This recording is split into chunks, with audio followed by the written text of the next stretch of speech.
नमस्ते भाई लोग। जिला दर्शन में आप सभी का स्वागत है। तो आज हम बात करने वाले हैं मारवाड़ क्षेत्र के जोधपुर जिले के बारे में। देखिए आज हम मारवाड़ का संपूर्ण इतिहास भी पढ़ेंगे, जोधपुर का आगे बस में। हाँ, तो आज हम बात करने वाले हैं, आपको पता है, देखिए इसके बारे में बात करने वाले हैं। ये है आपके सामने जोधपुर शहर, ठीक है भाई। इसके बाद में हम बात करेंगे जोधपुर ग्रामीण जिले के बारे में। तो आज हम बात करने वाले हैं भाई जोधपुर शहर के बारे में। तो इसके आज भाई हम इसका इतिहास भी पढ़ेंगे, इसकी कला संस्कृति भी पढ़ेंगे और इसका भूगोल भी पढ़ेंगे, ठीक है भाई। हाँ, देखो भाई, तो आप सभी से दरख्वास्त है क्लास को लाइक और शेयर कर दिया जाए, फिर हम आगे बढ़ते हैं। हाँ भाई, क्लास को लाइक और शेयर कर दिया जाए। देखिए बात करते हैं जोधपुर जिले के बारे में। देखिए क्या है जोधपुर। पहले तो इसकी स्थिति देखते हैं कहाँ पे क्या है। हाँ, देखो आप देख रहे हो, ये है जोधपुर ग्रामीण, ठीक है। ये है जोधपुर ग्रामीण, ये जोधपुर ग्रामीण के अंदर बसा शहर, ठीक है भाई। बाहर बाहर तो क्या हो जाएगा, जोधपुर ग्रामीण, और अंदर क्या हो जाएगा भाई, जोधपुर शहर हो जाएगा। तो इसकी सीमा रेखा की बात करें तो ये केवल जोधपुर ग्रामीण के साथ ही सीमा रेखा बनाता है। ऐसे ही जयपुर था, देखो ये जयपुर है, ये जयपुर किसके साथ सीमा रेखा बनाता है, जयपुर ग्रामीण के साथ, ठीक है भाई, केवल एक जिले के साथ, क्योंकि ये अंदर आ गया भाई। हाँ, तो इसलिए देखो बार बार की ओर, ये तो सिटी है और बाहर का एरिया जोधपुर ग्रामीण के अंदर आ गया। तो ये है। अरे इसकी दिशा की बात करें तो ये आपके सामने पश्चिम साइड है और ये दक्षिण साइड है, ठीक है भाई। तो ये दक्षिण पश्चिम में स्थित जिला है आगे बस में।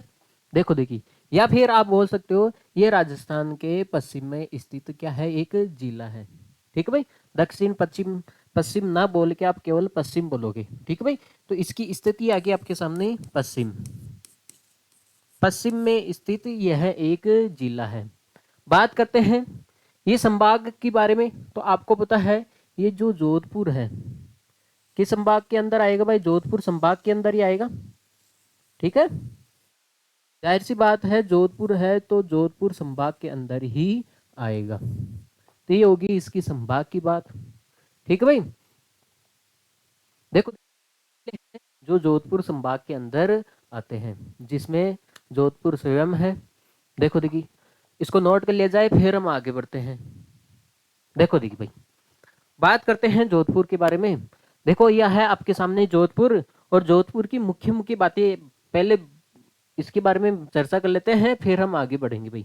देखिए क्या है, प्राचीन नाम देखा जाए तो इसको मरुभूमि कहते हैं। क्या कहते हैं, मरुभूमि कहते हैं। प्राचीन नाम मारवाड़ कहते हैं और मरुकांतर कहते हैं, ठीक है भाई, मरुकांतर कहते हैं।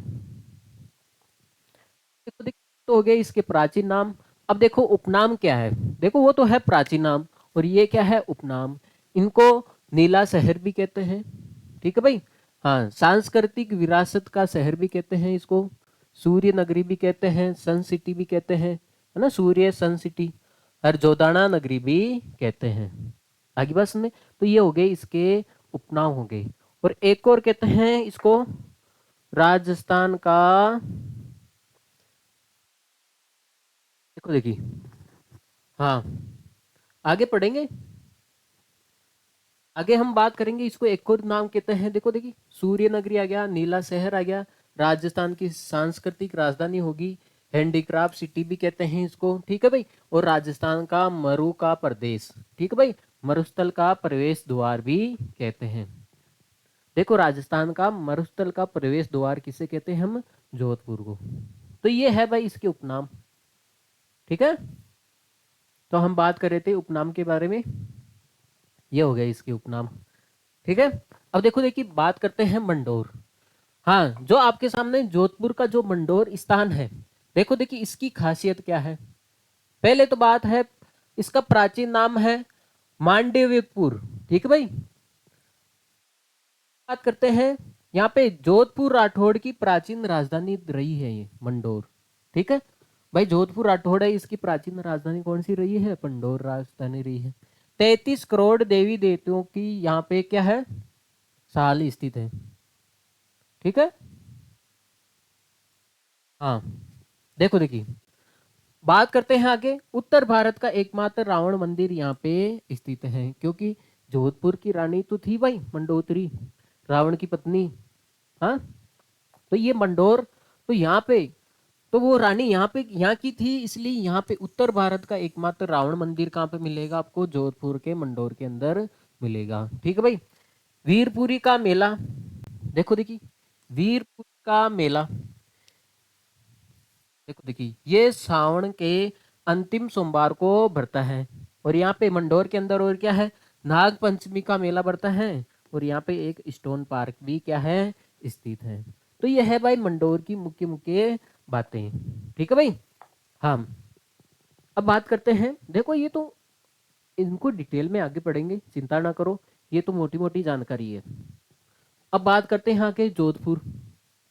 राव जोधा द्वारा इसकी स्थापना की गई, जोधपुर की स्थापना राव जोधा द्वारा 1459 में की गई।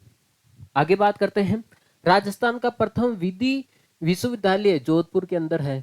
देखो, राजस्थान का प्रथम विधि विश्वविद्यालय कहाँ पे स्थित है भाई, जोधपुर के अंदर स्थित है। राजस्थान का उच्च न्यायालय, हाई कोर्ट, ठीक है भाई, राजस्थान का हाई कोर्ट कहाँ पे स्थित है भाई, जोधपुर के अंदर स्थित है। और इसकी एक मुख्य पीठ जयपुर के अंदर स्थित है। ठीक है भाई।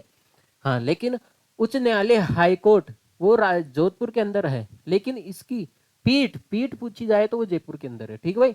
राजस्थान संगीतीय नाटक नाटक अकादमी, ठीक है भाई, राजस्थान संगीत नाटक अकादमी कहाँ पे स्थित है भाई, जोधपुर के अंदर स्थित है। राजस्थान का प्रथम राजीव गांधी टूरिज्म, ठीक है भाई, सेंटर कहाँ पे स्थित है, जोधपुर के अंदर स्थित है। कन्वेंशन, ठीक है, राजस्थान का प्रथम Rajiv Gandhi tourism convention centre कहाँ पे स्थित है, जोधपुर के अंदर। गुडला महोत्सव ये भी जोधपुर के अंदर बनाया जाता है भाई। राजस्थान का प्रथम रेडियो प्रसारण, देखो देखिए, इंपॉर्टेंट है, राजस्थान का प्रथम रेडियो प्रसारण कहाँ से हुआ था भाई, जोधपुर से हुआ था। ठीक है। उमेद भवन, उमेद भवन, और इसके अंदर चित्तर पैलेस भी स्थित है। देखो देखिए, उमेद भवन है, ठीक है, उमेद भवन को आप चित्तर पैलेस भी कहते हो। और दूसरी बात है यहाँ पे मेहरानगढ़ दुर्ग, जो आपके सामने, हाँ, एशिया का सबसे बड़ा दुर्ग है मेहरानगढ़ दुर्ग।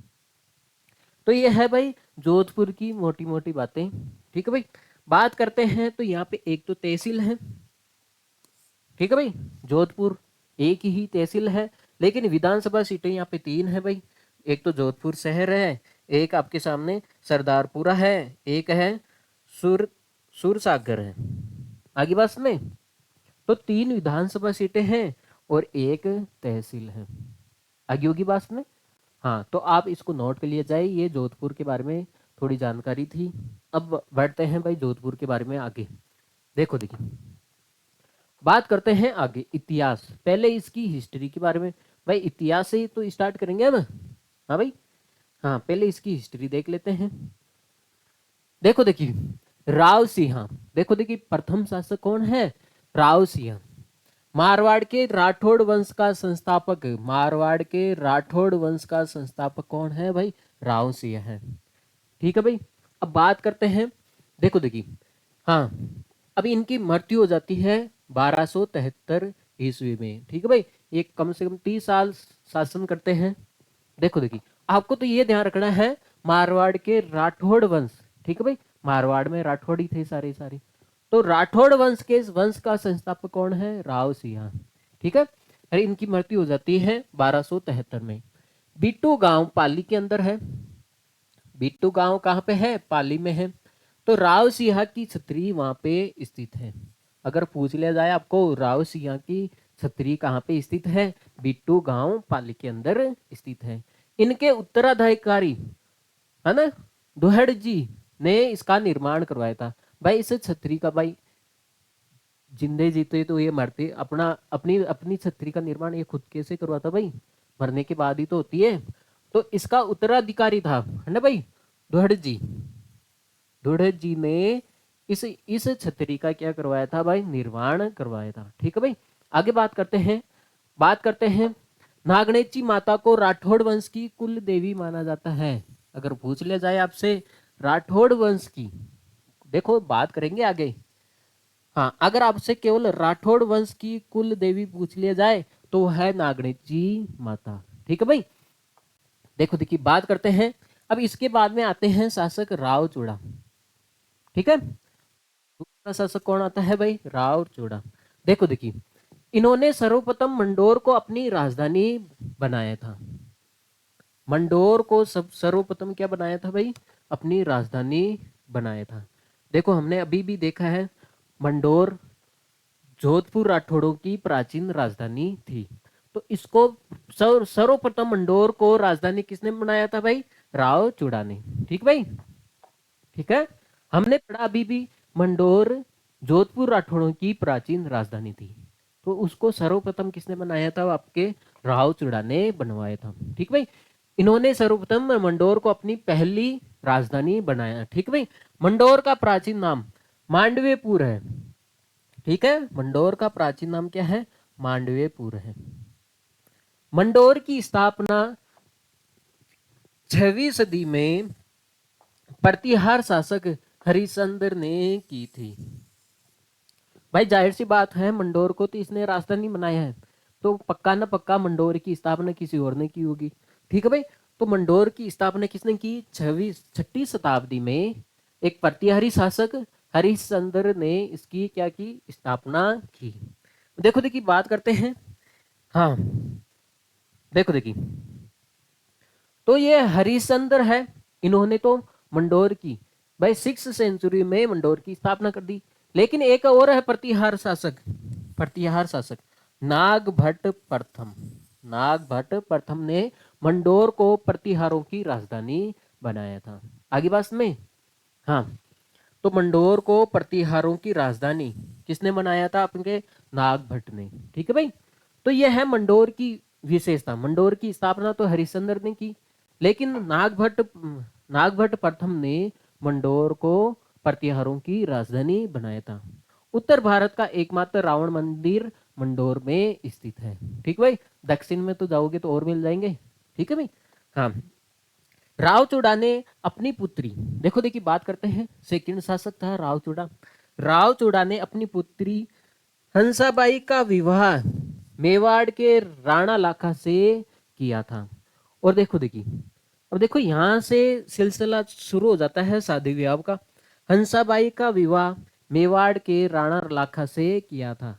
राव चूड़ा ने मारवाड़ को सर्वप्रथम सामंत प्रथा की शुरुआत की। किसकी शुरुआत की भाई, सामंत प्रथा की शुरुआत की। तो यह है भाई राव चूड़ा के बारे में।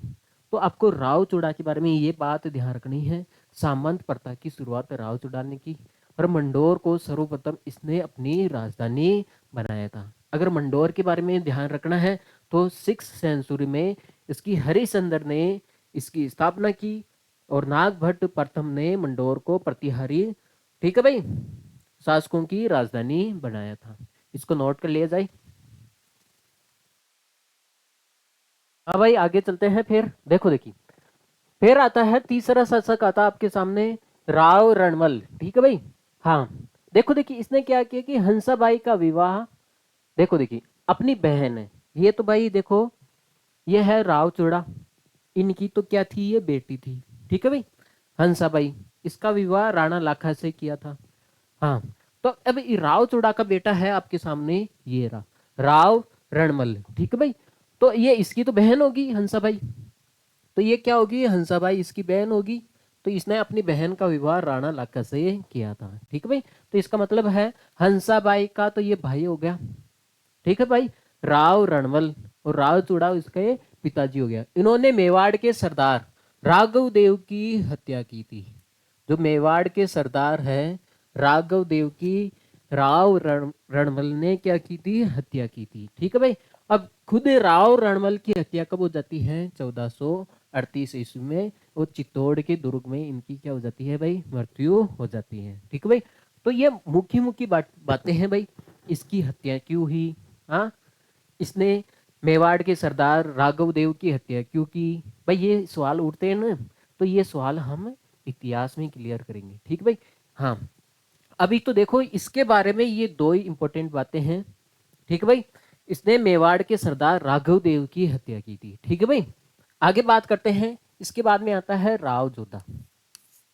ठीक है, ये किसका पुत्र है? रणमल का पुत्र है। देखो देखिए, मारवाड़ के राठौड़ वंश का वास्तविक संस्थापक। देखो देखिए, राठौड़ वंश का अगर संस्थापक पूछ लिया जाए तो हमने अभी भी पढ़ा था। देखो देखिए, राव सिंह है जो मारवाड़ के राठौड़ वंश का संस्थापक है, लेकिन वास्तविक संस्थापक पूछ लिया जाए तो वो राव जोधा है। ठीक है भाई। हाँ, क्योंकि इसने जोधपुर जोधपुर शहर बसाया था भाई, राव जोधा, और इसके नाम पर ही जोधपुर नाम पड़ा था। ठीक है भाई। देखो देखिए, ये रणमल का पुत्र है और मारवाड़ के राठौड़ वंश का वास्तविक संस्थापक कौन है? राव जोधा। भाई अभी भी पढ़ा हमने। देखो, राव जोधा द्वारा जोधपुर की स्थापना की 1459 में। ठीक है। देखो देखिए, बात करते हैं। लोक देवता हड़बुज्जी ने, देखो बात आती है, लोक देवता हड़बुज्जी ने संकटकालीन परिस्थितियों में राव जोधा का क्या दिया था? साथ दिया था।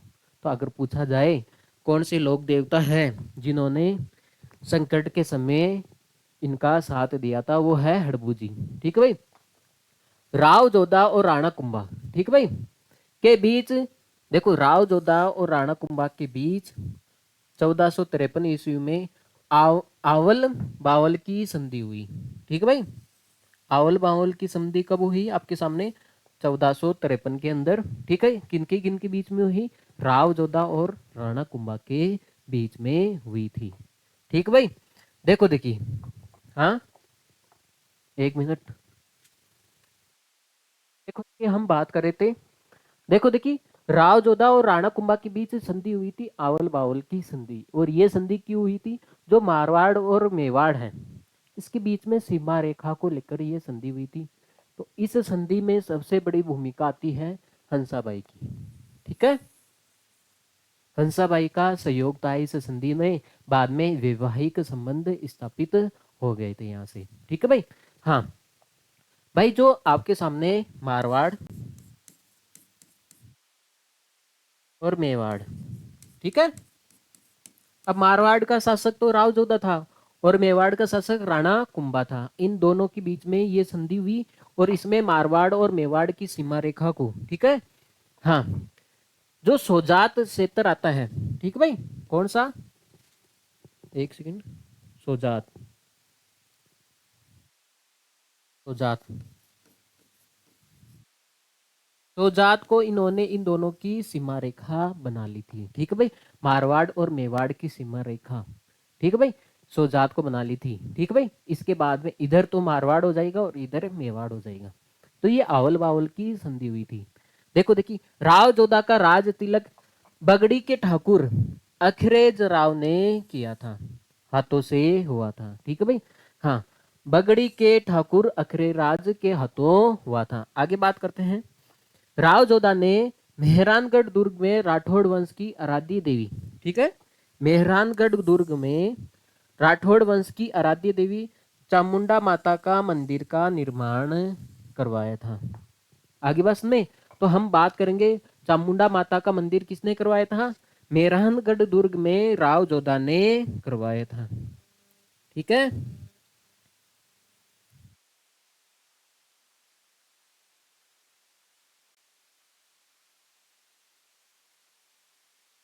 हाँ, देखो देखिए, बात करेंगे। अब जाहिर सी बात है, मेहरानगढ़ दुर्ग का भी निर्माण राव जोधा ने करवाया था और उसके बाद में देखो डिटेल में आगे पढ़ेंगे। चामुंडा माता का मंदिर भी इसके अंदर मेहरानगढ़ दुर्ग के अंदर करवाया था। आगे बात करते हैं। राव जोधा के समय मेवाड़ के सेठ, ठीक है भाई, राव जोधा के समय मेवाड़ के सेठ पदमचंद, ठीक है, ने पदम शहर तालाब का निर्माण करवाया था। कौन से शहर का? भाई इसके समय राव जोधा के समय उधर मेवाड़ के अंदर जो मेवाड़ के सेठ है पदमचंद ने पदम पदम शहर का, शहर तालाब का निर्माण करवाया था। देखो देखिए आगे बात करते हैं। रानीसर तालाब का निर्माण किसने करवाया था? रानीसर, जाहिर सी बात है रानीसर तालाब का निर्माण राव जोधा की रानी जसमा दे ने करवाया था।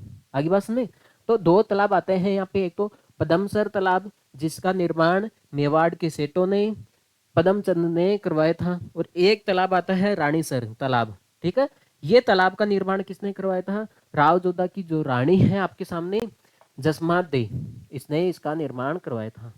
राव जोधा ने अपनी पुत्री श्रृंगार देवी का विवाह राणा कुंभा के पुत्र रायमल के साथ किया था। रायमल के साथ किया था, जिस राणा कुंभा के साथ पहले संधि हुई थी। हाँ, इस राणा कुंभा के साथ क्या हुई थी? संधि हुई थी। देखो ये तो इसकी बुआएं लगी ना भाई, हंसाबाई। ठीक है भाई, इस बुआ ने ये संधि में योगदान दिया था। देखो देखिए भाई, इस हंसाबाई का विवाह आप एक बार देखो, देखो देखिए बात करते हैं हंसाबाई का विवाह। हाँ देखो देखिए, देखो बात करते हैं। अरे ये दोनों इतिहास अगर मैं आपको बताऊं, ये है मारवाड़ और मेवाड़, दोनों के बीच की तो कहानी है। ठीक है, अब जब हंसाबाई है मारवाड़ की, इसकी शादी मेवाड़ के राणा कुंभा से, राणा लाखा से करवा दी गई। ठीक है भाई, राणा लाखा से करवा दी गई। अब जाहिर सी बात है ये बुआ यहाँ पे जाके बैठ गई। ठीक है भाई, हाँ, तो अब सीमा रेखा को लेके मारवाड़ और मेवाड़ के बीच में क्या विवाद रहा। ठीक है भाई, तो इसके बीच में राव जोधा और राणा कुंभा के बीच में क्या होती है? फिर आवल बावल की संधि होती है, जो राणा लाखा का बेटा है राणा कुंभा। ठीक है भाई, अब जाहिर सी बात है इनके बीच में समझौता हो गया, फिर सोजात को अपनी सीमा रेखा बना ली। अब देखो देखी, जो राव जोधा है तो राणा, अब संधि होगी, भाईचारा हो गया भाई। ठीक है भाई, लड़ाई खत्म होगी, राजी हो गए, राजीनामा हो गया इनके दोनों के बीच में। तो राव जोधा ने अपनी पुत्री श्रृंगार देवी का विवाह राणा कुंभा के पुत्र रायमल से करवा दिया था। ठीक है भाई, हाँ, तो आप कह सकते हो पहले तो हंसाबाई मेवाड़ गई थी, फिर दूसरी कौन सी गई थी आपके सामने? श्रृंगार देवी। ठीक है भाई, हाँ, तो मारवाड़ की दो कन्या इधर ब्याही गई, एक तो हंसाबाई, एक तो आपके सामने हंसाबाई। ठीक है, एक तो हंसाबाई होगी और एक होगी श्रृंगार देवी, श्रृंगार देवी। हाँ, नोट कर लिया जाए। बात करते हैं आगे, बात करते हैं राव सातल। ठीक है भाई, पांचवें शासक है जो राव जोधा के क्या है भाई? पुत्र है। राव जोधा के ये पुत्र है। राव सातल के समय अजमेर के हाकिम मलुखा के सेनापति गुडला खान ने, देखो देखी, देखो देखी, इनके समय देखो ये कहानी, ये घटना बहुत ज्यादा चर्चा में है भाई। देखो देखी, राव सातल के समय अजमेर के हाकिम मलुका खा के सेनापति, ठीक है, मलुका खा के सेनापति गुडला खा, क्या नाम है भाई? ध्यान रखोगे, गुडला खा। इन्होंने 1492 में पिपाड़ के पास, ठीक है भाई, पिपाड़ के पास स्थान है भाई, पिपाड़ के पास तीज का व्रत कर रही 141 कन्याओं का अपहरण कर लिया था। भाई ये 141 कन्याएं थी जो तीज का व्रत की रस्में निभा रही थी पिपाड़ के पास, तो वहां से 141 कन्याओं का हरण कर लिया था, अपहरण कर लिया था। तो राव सातल ने गुडला खा की हत्या की, बाद में राव सातल ने गुडला खा की हत्या की और कन्याओं को क्या करवाया था? मुक्त करवाया था। ठीक है भाई, इसके समय यह बहुत बड़ी घटना हुई थी। देखो देखिए, बात करते हैं मारवाड़ के शीतला अष्टमी से गणगौर तक गुडला का त्योहार मनाया जाता है। देखो देखिए, इसको बार बार यहाँ पे जलाया जाता है। ठीक है भाई, रावण की तरह। देखो देखिए, मारवाड़ में शीतला अष्टमी से गणगौर तक, ठीक है, क्योंकि ये तीज का व्रत इनके बीच में आता है, अष्टमी से गणगौर के बीच में, गणगौर में तो आता है भाई। हाँ, तो यहाँ पे गुड़ला का त्योहार मनाया जाता है इसकी मृत्यु के उपलक्ष्य में। ठीक है भाई, इसके बाद में आता है भाई राव सुजा। ये राव जोधा का पुत्र है। ठीक है भाई, इसके बारे में कुछ खास परिचर्चा नहीं है, आगे बढ़ते हैं भाई। इसके बाद में आता है भाई राव गंगा। गंगा, राव गंगा क्या है? 17 मार्च 1527 को खानवा का युद्ध होता है। खानवा का युद्ध कब होता है? 17 मार्च 1527 को। ठीक है भाई, इसमें मारवाड़ से भेजी गई सेना का नेतृत्व मालदेव ने किया था। ठीक है भाई। हाँ, देखो बात करते हैं आगे। देखो आप, राव गंगा, देखो देखिए, यहां से राव गंगा द्वारा भेजी गई जो सेना है खानवा के युद्ध में। ठीक है भाई, खानवा के युद्ध हुआ था 17 मार्च 1527 में। खानवा का ये युद्ध होता है कि मारवाड़ से भेजी गई सेना, मारवाड़ से भेजी गई मतलब राव गंगा, गंगा द्वारा भेजी गई सेना है, तो उसका नेतृत्व किसने किया था? मालदेव ने किया था। देखो देखिए, आगे आएगा मालदेव। देखो देखिए, एक युद्ध और आता है, सेवकी गांव का युद्ध। सेवकी गांव का युद्ध, ठीक है, ये 1529 से लेके 1530 तक चलता है। ये युद्ध नागौर में राव गंगा और दौलत खां के बीच में होता है, जिसमें राव गंगा विजय रहता है। तो आपको ये ध्यान रखना है, नागौर में ये युद्ध होता है, ये राव गंगा और दौलत खां के मध्य होता है। ठीक भाई, जिसमें राव गंगा विजय रहता है। मालदेव ने राव गंगा की बाद में हत्या कर देता है। आगे बात में देखो देखिए, ये मालदेव था, इसने देखो देखिए, पहले तो ये खानवा के युद्ध में इनकी सेना का क्या कर रहा था? नेतृत्व कर रहा था। अब देखो देखिए, मालदेव परेशान होके इसे राव गंगा की क्या कर देता है भाई? हत्या कर देता है। ठीक है भाई। हाँ, बात करते हैं आगे, इसको नोट कर लिया जाए। देखो देखिए, अब जाहिर सी बात है, कौन आएगा? राव मालदेव आएगा। ठीक है, क्योंकि देखो भाई, ये इसका बेटा ही है, ये राव गंगा का बेटा ही है मालदेव। ठीक भाई, तो ये बेटा इस खानवे के युद्ध में इस सेना का नेतृत्व करता है। ठीक है भाई। हाँ, और अपने वो चाहता है जल्दी से जल्दी मुझे राज्य मिल जाए, तो इस चक्कर में अपने पिता की हत्या कर देता है। और यहाँ से ही, यहीं से पिता की हत्या का सिलसिला स्टार्ट हो जाता है। देखो देखिए, राव मालदेव, ठीक है भाई, राव गंगा का ये पुत्र है। तो देखो, मारवाड़ का प्रथम पितरहंता किसे कहा गया है? मारवाड़ का प्रथम पितरहंता। ठीक है भाई, मारवाड़ में सबसे पहले अपने पिता की हत्या करने वाला शासक कौन है? मालदेव। ठीक है भाई, राव मालदेव। तो ये देखो देखिए, बात करते हैं इनका राज्य अभिषेक सोजात पाली में हुआ। मैंने बताया ना, सोजात, सोजात पाली के अंदर है, और इसको मारवाड़ और मेवाड़ की सीमा रेखा माना गया था। ठीक है भाई, आंवला मावला की संधि हुई थी ना, अभी पढ़ा था हमने। तो सोजात को, जो पाली के अंदर है, उसको मारवाड़ और मेवाड़ की क्या बना गया है? सीमा रेखा माना गया है। ठीक है भाई। राणा उदय सिंह ने राव मालदेव को बसंतरा नामक हाथी भेंट किया था। ठीक है भाई। राणा उदय सिंह ने, राणा उदय सिंह ने राव मालदेव को बसंतरा, बसंतरा राय नामक हाथी भेंट किया था। देखो देखिए, मालदेव ने सर्वप्रथम भादराजोण के सिंगल बीरा को पराजित किया था। ठीक है, बात करते हैं आगे।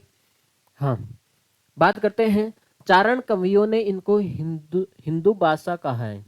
गलत ही कहा है भाई, ये तो पितरहंता है। ठीक है भाई, हिंदू बादशाह, बादशाह किसने कहा है? चारण कवियों ने, चारण कवियों ने इसको, राव मालदेव को हिंदू बादशाह कहा है। और मुस्लिम इतिहासकारों ने, मुस्लिम इतिहासकारों ने इसे क्या कहा है? देखो बात करते हैं, मुस्लिम इतिहासकारों ने इसे हसमत वाला बादशाह कहा है। क्या कहा है? हसमत वाला बादशाह कहा है।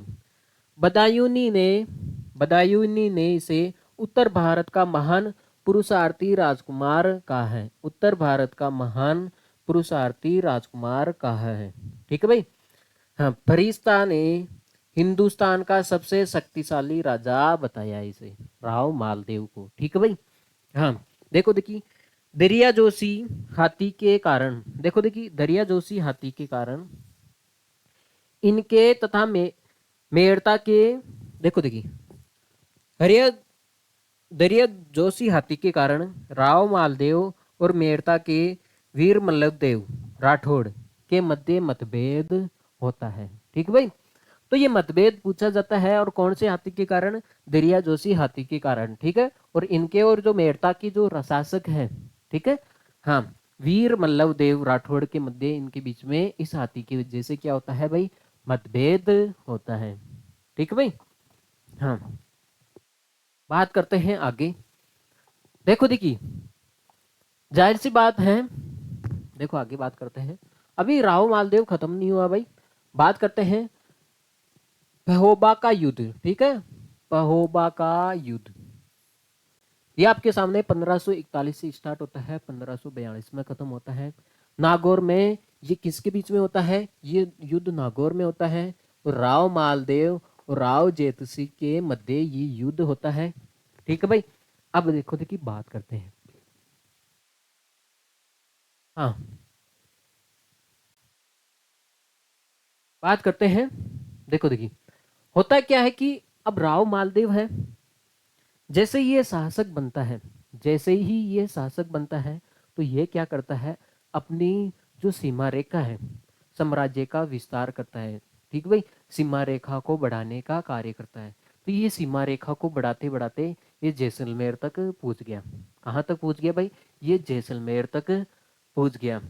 जब ये जैसलमेर तक पहुंच गया, तो वहां का एक शासक है, जैसलमेर का जो भाटी राजा, ठीक है, जैसलमेर का जो शासक है, भाटी शासक है, जैसलमेर के जो भाटी शासक है ना, लोणकरण, लोणकरण। तो ये क्या करता है भाई, ये शक्तिशाली राजकुमार था भाई। देखो, तभी तो इसको क्या क्या नाम मिला है, हिंदू बादशाह कहा है, ठीक है, हसमत वाला बादशाह का है, उत्तर भारत का महान पुरुषार्थी का है, राजकुमार का है, हिंदुस्तान का सबसे शक्तिशाली राजा बताया है। ठीक है भाई, हाँ, ये शक्तिशाली राजा था। तो ये अपनी जोधपुर की सीमा रेखा को बढ़ाते बढ़ाते ये जैसलमेर तक पहुंच गया, मारवाड़ की सीमा रेखा को बढ़ाते बढ़ाते ये जैसलमेर तक पहुंच गया, वहां पे आक्रमण करना चाहा। ठीक भाई, आक्रमण भी कर दिया। अब आपको पता है इसका मुकाबला ये कर नहीं सकते भाई, ठीक है भाई, जैसलमेर से। तो इन्होंने इनको बहुत कुछ उपहार दिया, ठीक भाई, सोने आभूषण, मतलब इनको मन मोहित कर दिया। अब वहां से तो जब आक्रमण करने आए थे, तो वहां से तो वो चले गए भाई, ठीक भाई, हाँ। अब लोणकरण ने सोचा कि भाई ये तो भाई फिर से आक्रमण करेगा, आदत है। तो इन्होंने क्या किया कि अपनी पुत्री का विवाह का प्रस्ताव राव मालदेव के पास भिजवा दिया था, और राव मालदेव ने इसको ग्रहण कर, एक्सेप्ट कर लिया था भाई, रिश्ता आया था इसके सामने, तो एक्सेप्ट कर लिया था। हाँ, तो जैसलमेर का जो भाटी राजा है, लोणकरण की पुत्री, ठीक है, जो उमादे है, क्या है, उमादे, ठीक है, इसका विवाह इसके साथ करवा दिया, राव मालदेव के साथ। ठीक है भाई, देखो देखिए, मालदेव की ये पत्नी है, जो नाराज होकर, देखो देखिए, बात करते हैं, जब इनका विवाह हुआ था, देखो देखिए, विवाह का प्रस्ताव भेज दिया गया था, ठीक भाई, हाँ, इन्होंने एक्सेप्ट कर लिया था, बारात लेके गए थे। तो लोणकरण ने सोचा कि भाई जब फेरे लेंगे ये भाई, तो इनके आसपास सेना तो होगी नहीं, तो उस टाइम राव मालदेव को हम मरवा देंगे। ठीक है भाई, तो ये सूचना उमादे के पास पहुंच गई भाई, ऐसा कुछ होने वाला है मेरे होने वाले पति के साथ। तो ये सूचना, उमादे ने ये सूचना राव मालदेव के पास भेज दी। तो राव मालदेव नाराज होता है, और क्या करता है फिर, हाँ, उस फेरों की मंडली के पास अपनी सेना को बुला लेता है, सुरक्षा बढ़ा लेता अपनी खुद की। ठीक है भाई, जैसे तैसे करके शादी तो हो जाती है भाई, बारात वापिस लौट जाती है, ये अपनी रानी को लेके वहां पे राजमहल में लौट जाता है। ठीक भाई, वापिस जोधपुर के अंदर आ जाता है।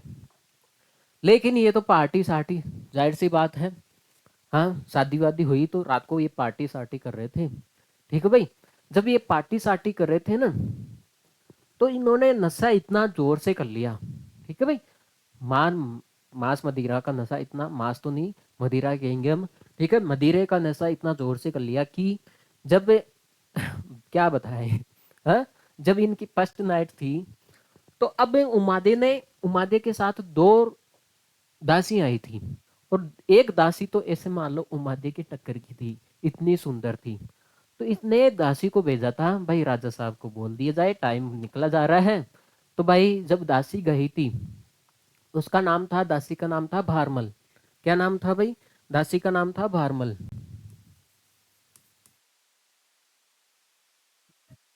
तो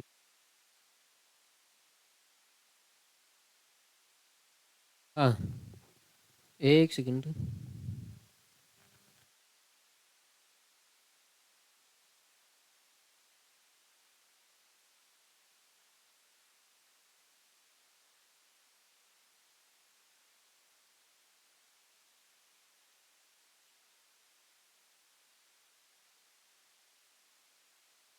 हाँ, देखो देखिए, दासी का नाम है भारमली। बात करते हैं। देखो देखिए, जब इसने अपनी दासी को भेजा था, भाई राजा साहब को बुला के लेके आए, भाई टाइम निकला जा रहा है। जब ये दासी गई थी बुलाने, तो राजा तो बस धुंध में मस्त था, पिया हुआ था। तो इन्होंने क्या कर लिया, दासी को पास में बैठा लिया। ठीक है भाई। हाँ, अपने आप को कंट्रोल नहीं कर पाया।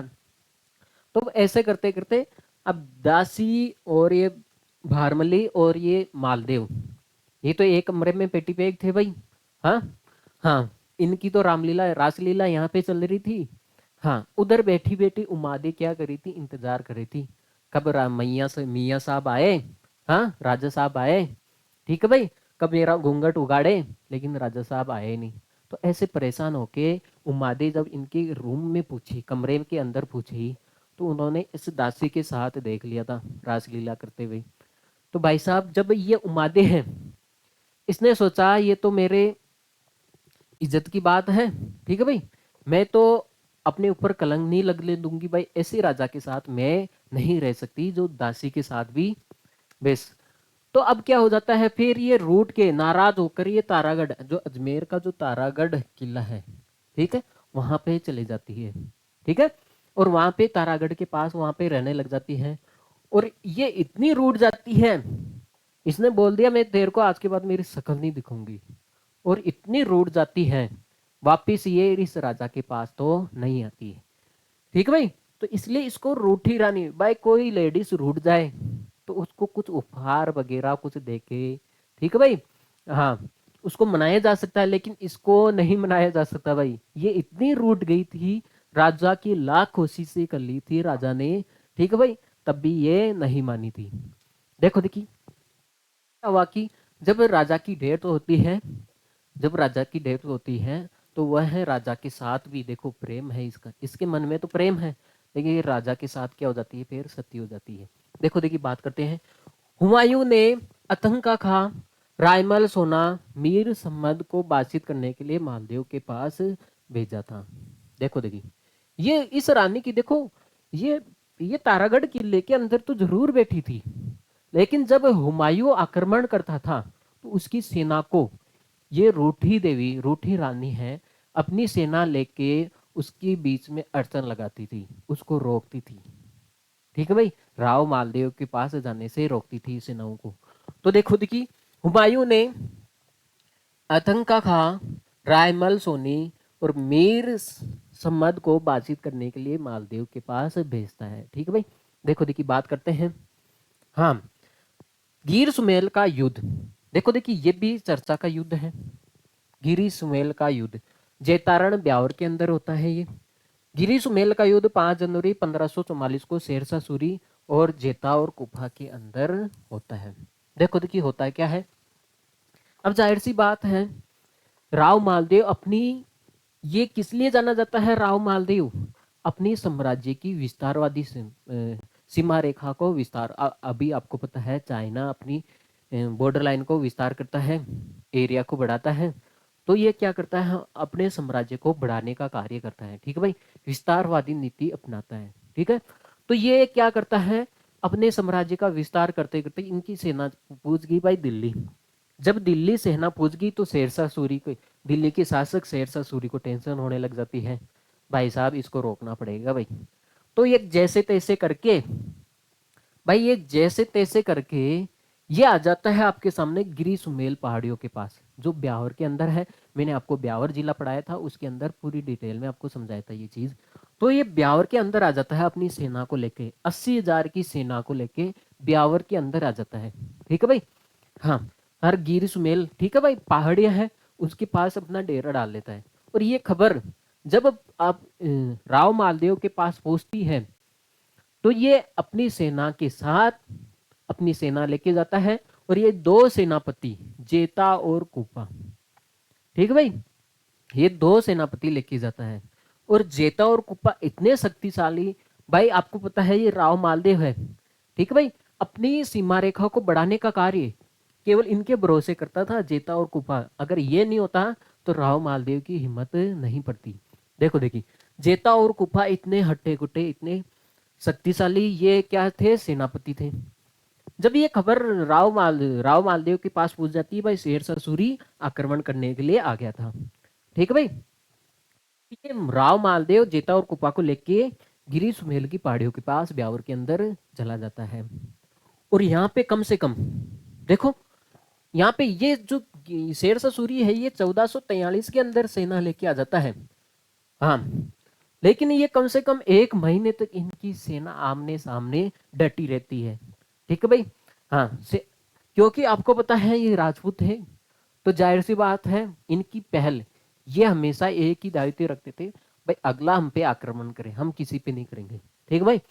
तो ये जो शेरशाह सूरी है, भाई ये 1 महीने तक सेना आपस में डटी रही। शेरशाह सूरी की हिम्मत ना पड़े भाई, भाई जिस सेना में जेता और कुफा जैसे शक्तिशाली सेनापति है, उसी सेना के सामने किसी की गर्दन उठाने की औकात नहीं थी भाई। ठीक है भाई। अब इसने षड्यंत्र रचा था शेरशाह सूरी ने, अफवाह फैला दी थी ऐसी कि भाई जेता और कुफा है, कल के युद्ध में राव मालदेव को पकड़ के शेरशाह सूरी को सौंप देंगे, और इसके बदले में इनको उपहार मिला गया है। ठीक है भाई। और इन्होंने क्या किया कि जेता और कुपा तो सो रहे थे, उस टाइम जब ये सो रहे थे ना जेता और कुपा, उस टाइम सोने के, ठीक भाई, सिक्के से भरे कुछ आभूषण वगैरह है, ठीक है भाई, कट्टे भरे इसके अंदर रख देते हैं भाई, इनके आश्रम में रख देते हैं, जेता और कुपा के पास रख देते हैं। तब इस जब ये खबर भाई राव मालदेव को पता चली, भाई है ना, एक संदेश के जरिए पूछा दी गई शेरशाह सूरी द्वारा, भाई राव मालदेव कल के युद्ध में से कुंभा जेता और कुंभा के द्वारा शेरशाह सूरी को सौंप दिए जाएंगे, और इसके बदले जेता और कुप्पा ने बहुत सारे आभूषण वगैरह लिए थे। ठीक है भाई। अब राव मालदेव के पास में तो ये सब भ्रम हो गया भाई, ये पक्का ये तो बिक गई, ये तो हमारे सेनापति तो बिक गई। तो ये क्या करता है, रातों रात अपनी सेना को लेके चला जाता है। अब जब ये सुबह उठे, तब इनको पता चला भाई राव मालदेव साहब तो चले गए। बाद में पता चला भाई पीछे ये कहानी होगी, हमारे पीछे ये षड्यंत्र रचा गया। हाँ, तो अब क्या करते हैं भाई, जेता और कुपा भी छोड़ के नहीं जा सकते, क्योंकि अगर ये छोड़ के चले गए तो इन पे लगा कलंक कैसे मिटाएंगे भाई। भाई राव मालदेव ने तो ऐसे सोच लिया भाई ये तो बिक गए भाई। ठीक है भाई। तो ये कलंक कैसे मिटाते, फिर जाहिर सी बात है ये राजपूत थे, तो ये मातृभूमि के लिए समर्पित हो जाते, लेकिन कलंक अपने सिर पर नहीं रखते। तो इधर थी 80,000 की सेना और इधर थी 6,000 की सेना। आगे बात सुनने, इनके पास भाई सेनापति है तो सेनापति की भी टुकड़ी होती है, इनके पास 6,000 की सेना थी। तो फिर देखो देखिए, फिर युद्ध होता है 5 जनवरी 1544 के अंदर, ये युद्ध होता है गिरी का युद्ध, जिसमें कहा जाता है इसकी 80,000 सेना थी, उसमें से कम 50,000 सेना को इन दोनों ने, भाई ये सारे राजपूत थे जो 6,000 सेनापति थे, ये दो तो सेनापति थे, बाकी बाकी के जो भी थे सारे राजपूत थे। तो इन्होंने 6,000 ने मिलकर इसकी 50,000 सेना को हरा दिया था। हरा दिया नहीं था, मतलब 50,000 सेना को क्या कर दिया था, मार दिया था। हाँ, तो फिर ये इतना भयंकर युद्ध हुआ था कि शेरशाह सूरी ने तो इसको, इस युद्ध को देख के बाद में तो ये घायल हो गए थे, अधमरा करके इनको छोड़ के चले गए थे। ठीक है भाई, ये तो बाद में तो मृत्यु हो गई ऐसे मान लो। ठीक है। तो इतना भयंकर ये लड़े थे तो इसको शेरशाह सूरी को एक बात याद आ गई थी, एक मुट्ठी भर बाजरे के लिए मैं पूरी दिल्ली की संतुलन को खो देता। ठीक है भाई, इस युद्ध में कहा था इसने। भाई सुना ना, एक मुट्ठी भर बाजरे के लिए मैं पूरी दिल्ली की सल्तनत को खो देता। देखो देखिए बात करते हैं शेरशाह सूरी। कहा जाता है अगर राव जोधा अगर ये युद्ध में होते, देखो देखिए इसके बाद में क्या होता है, जेता और कुपा मर जाते हैं। इसके बाद में मारवाड़ का पूरा सर्वनाश होने लगता है। ठीक है भाई। हाँ देखो देखिए, वरना अगर आज ये राव मालदेव यहाँ से नहीं गया होता तो आज मारवाड़ का इतिहास कुछ और ही होता। ठीक है भाई। शेरशाह सूरी ने जोधपुर में सूरी मस्जिद का निर्माण करवाया था। शेरशाह सूरी ने जोधपुर में किस मस्जिद का निर्माण करवाया था? सूरी मस्जिद का निर्माण करवाया था। जाहिर सी बात है ये तो भाई, ये तो मर गए, इसके बाद में ये भाई इसकी तो हिम्मत ज्यादा बढ़ गई भाई। देखो देखिए बाद में होता है एक हरमाड़ा का युद्ध। देखो देखिए इसके समय एक हरमाड़ा का युद्ध होता है भाई। हाँ 1557 में होता है। हाजी खां और मेवाड़ के महाराजा उदय सिंह के मध्य होता है भाई। भाई इसके समय राव मालदेव के समय हरमाड़ा का युद्ध होता है। ठीक है भाई। हाजी खां और मेवाड़ के शासक महाराणा उदय सिंह के मध्य होता है। देखो देखिए आगे बात करते हैं। मुंशी देवी प्रसाद ने मालदेव चरित्र नामक ग्रंथ की रचना की थी। देखो देखिए मुंशी देवी प्रसाद ने, ठीक है किसने? मुंशी देवी प्रसाद ने मालदेव चरित्र नामक की क्या की थी? ग्रंथ की रचना की थी। मालदेव को 52 युद्धों का विजेता कहा गया है। ठीक है, क्योंकि ये बेस राणा और कुंभा की वजह से ये 52 युद्धों का क्या कहा गया है? विजेता कहा गया है। ठीक है भाई। हाँ 52 युद्ध जीते थे इसने। मालदेव के साम्राज्य में 58 परगने थे। ठीक है, बात करते हैं। मालदेव ने सातलमेर दुर्ग को तुड़वा कर, ठीक है, पोखरण दुर्ग का निर्माण करवाया था। तो आपको ये ध्यान रखना है, पोखरण दुर्ग, ठीक है भाई, का निर्माण किसने करवाया था? मालदेव ने करवाया था। मालदेव ने जोधपुर दुर्ग की चारों ओर, ये इंपॉर्टेंट है, परकोट का निर्माण करवाया था, बाउंड्री का निर्माण करवाया था। ठीक है भाई। हाँ जो आपके सामने जो जोधपुर का दुर्ग है उसके चारों ओर परकोट, मेहरानगढ़ दुर्ग है भाई। जोधपुर का तो मेहरानगढ़ दुर्ग है जिसको जोधपुर दुर्ग भी कहते हैं। तो उसके चारों ओर परकोट का निर्माण करवाया था। आसाजी बारठ और ईश्वरदास इनके दरबार में कवि थे। तो इसके दरबारी कवि कौन है? एक तो आसाजी बारठ और एक है ईश्वर दास, इसके दरबारी कवि थे। है भाई राव मालदेव, इसको नोट कर लिया जाए, फिर हम आगे बढ़ते हैं। देखो देखिए बात करते हैं आगे। अब बात करते हैं राव चंद्रसेन। ठीक है भाई, ये राव मालदेव के क्या है भाई? पुत्र है। 1540, देखो देखिए 41 में इनका जन्म होता है। राजपूतों का प्रथम शासक जिसने जीवन भर मुगलों के साथ संघर्ष किया। मैं तो अगर किसी को मानूं तो यह है इतिहास में, मारवाड़ के इतिहास में असली योद्धा राव चंद्रसेन। ठीक है भाई, क्योंकि इन्होंने मुगलों की कभी भी अधीनता स्वीकार नहीं की। ये मुगलों के साथ हमेशा संघर्ष करता था। आगे बात सुनिए। हाँ इसके बाद में अधीनता स्वीकार होने लग जाती है भाई। इसके काल में मुगलों के साथ अधीनता स्वीकार होने लग जाती है। देखो देखिए बात करते हैं। इनको मारवाड़ का महाराणा प्रताप कहते हैं। मारवाड़ का क्या कहते हैं भाई? महाराणा प्रताप। ठीक है, इनको मारवाड़ का प्रताप का अग्रमानी भी कहते हैं। ठीक है, ऐसे मान लो मारवाड़ महाराणा प्रताप का अग्रगामी भी कहते हैं। अग्रगामी का मतलब आप कह सकते हो कि फिर से महाराणा प्रताप आ गए। ठीक है भाई। बात करेंगे राव चंद्रसेन को बुला बिसरा राजा।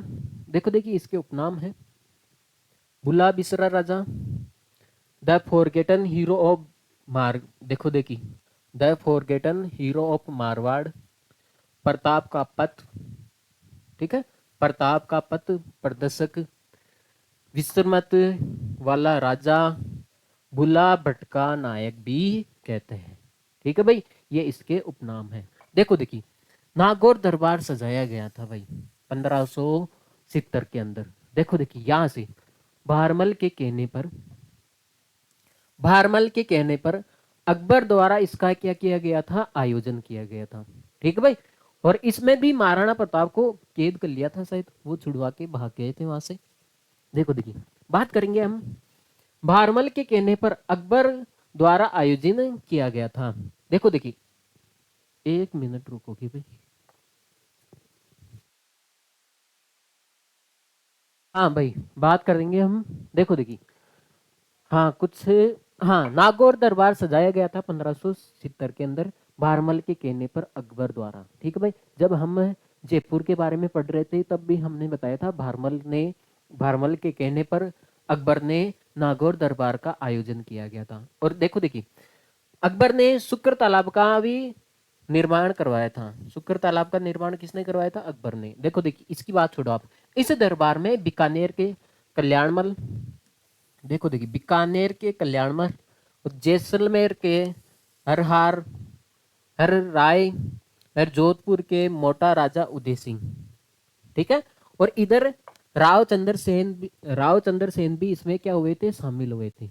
लेकिन इन्होंने, जो ये तीन शासक है बीकानेर के, जैसलमेर के और जोधपुर, ठीक है, जोधपुर के जो मोटा राजा उदय सिंह है, इन्होंने भाग लेकर मुगलों की अधीनता स्वीकार कर ली। ठीक है भाई, हाँ इन्होंने मुगलों की अधीनता स्वीकार कर ली थी। भारमल ने तो की है भाई, इसके कहने पर ही तो ये दरबार सजाया था।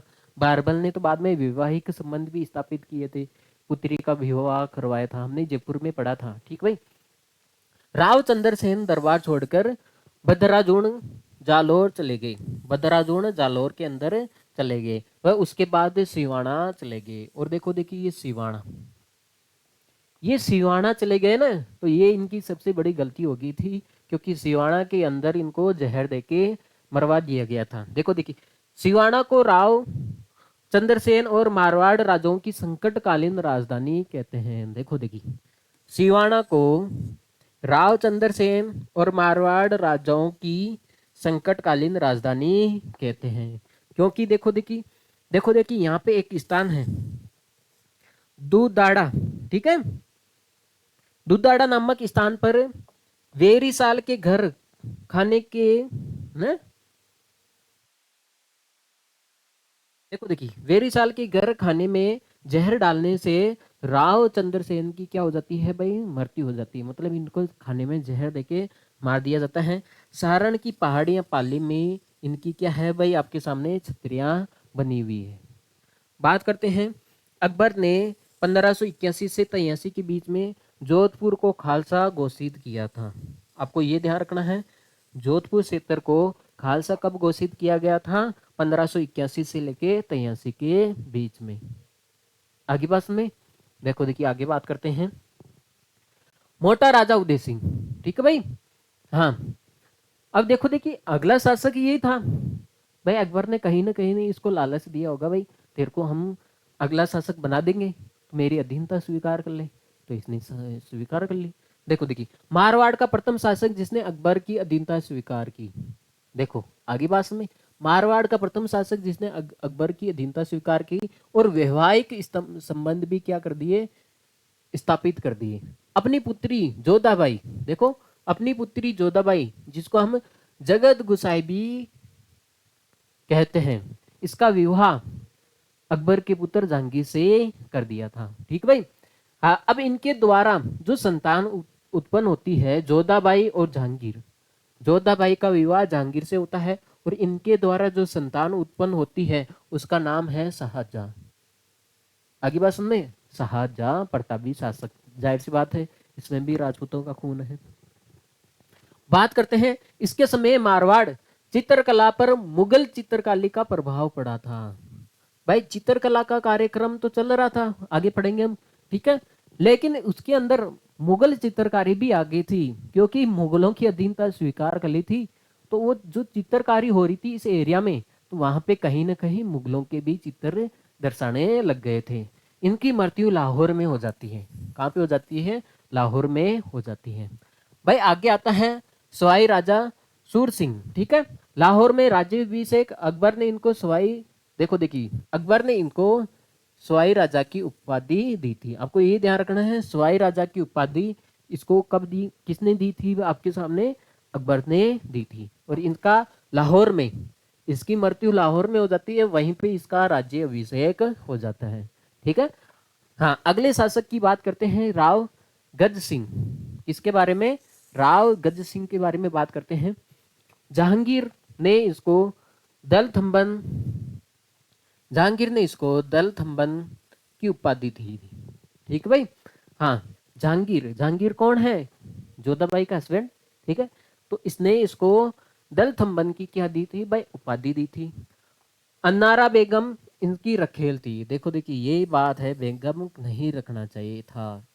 अन्नारा बेगम इसकी रखेल थी और आगरा में इसकी क्या हो जाती है? मृत्यु हो जाती है। ठीक है भाई। हाँ, बात करते हैं। देखो देखिए, एक व्यक्ति प्रसिद्ध है, अमर सिंह राठौड़ यहाँ पे। ठीक है। हाँ, इनके साम्राज्य की बात है, इनके साम्राज्य की बात है। इसके अंदर इन्हें कटार का धनी कहा जाता है, इन्हें कटार का धनी कहा जाता है। और इसके घोड़े का नाम क्या है भाई? बादल है।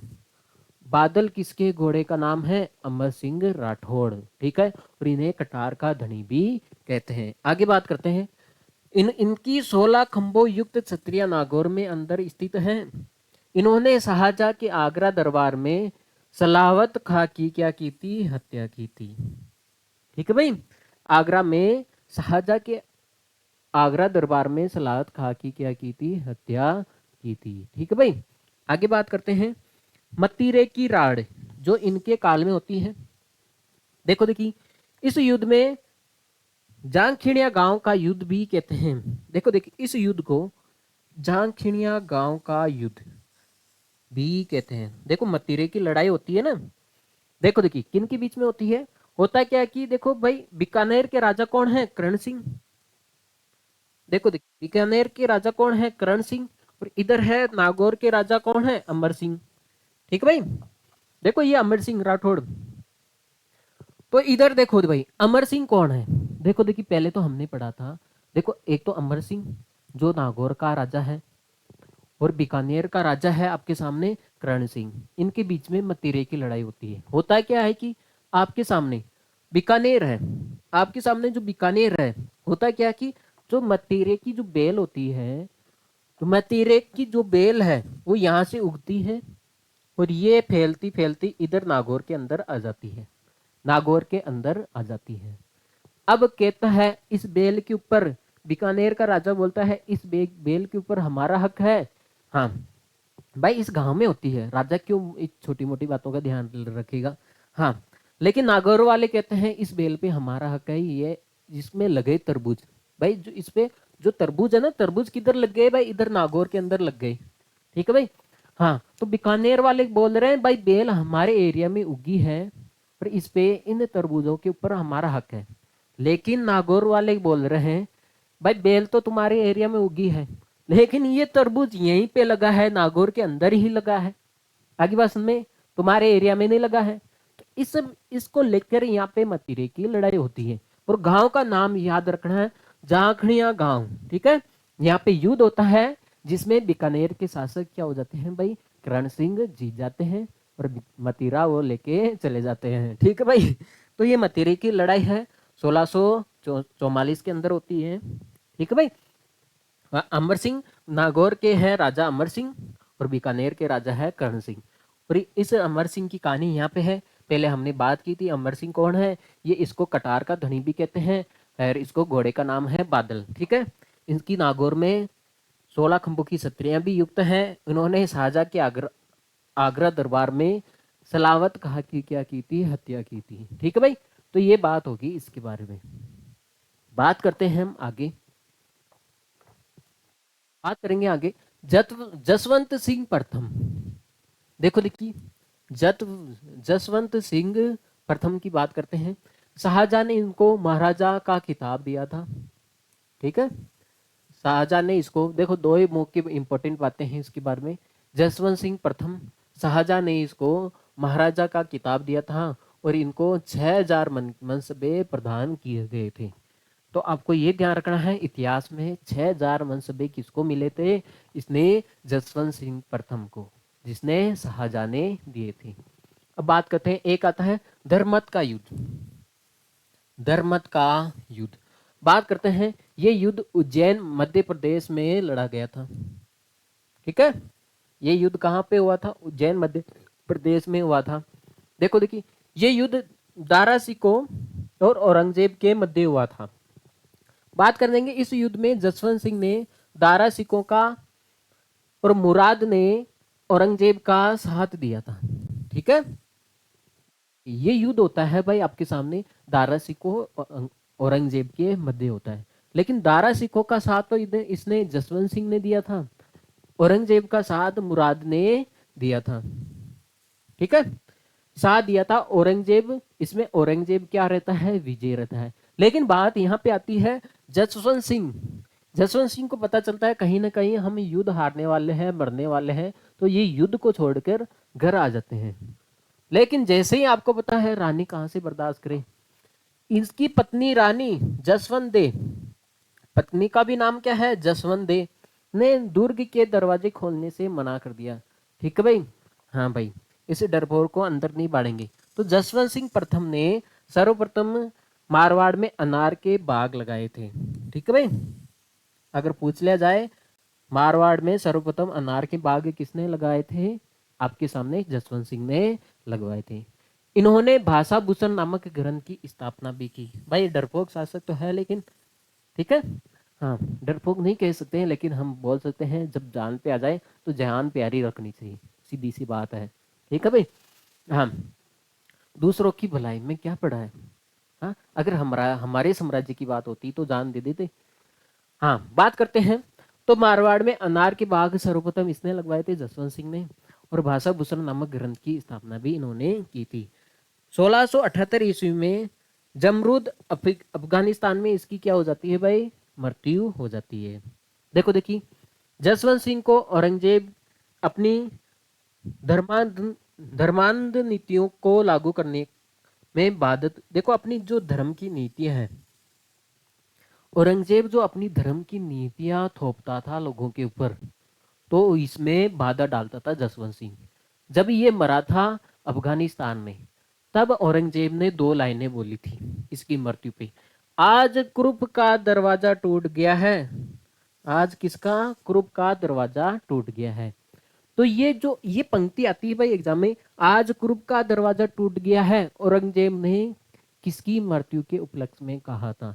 तो ये जसवंत सिंह है, इसकी मृत्यु के उपलक्ष्य में इसने कहा था। ठीक है भाई, हाँ, जो धर्म के बीच में मेरे जो धर्म की नीतियां जो मैं थोपता हूँ इसके बीच में ये अड़चन अड़ाता था, तो अड़चन अड़ाने वाला आज मर गया है, तो इसके उपलक्ष्य में इसने बोला था। ठीक है भाई,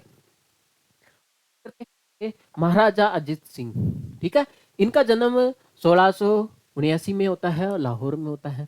ठीक है, महाराजा अजीत सिंह, औरंगजेब ने अपनी अजीत सिंह को रूप सिंह की हवेली दिल्ली में कैद कर लिया था। देखो कम उम्र में। ठीक है भाई, इसका जन्म, पहले तो इसके जन्म के बाद में बात करते हैं। देखो वो तो मर गया था भाई, इधर तो जसवंत सिंह तो यहाँ पे अफगानिस्तान में मर गए थे, लेकिन अब जो है अजीत सिंह है, अब आता है भाई महाराजा अजीत सिंह, लेकिन ये छोटे ही रहते हैं भाई।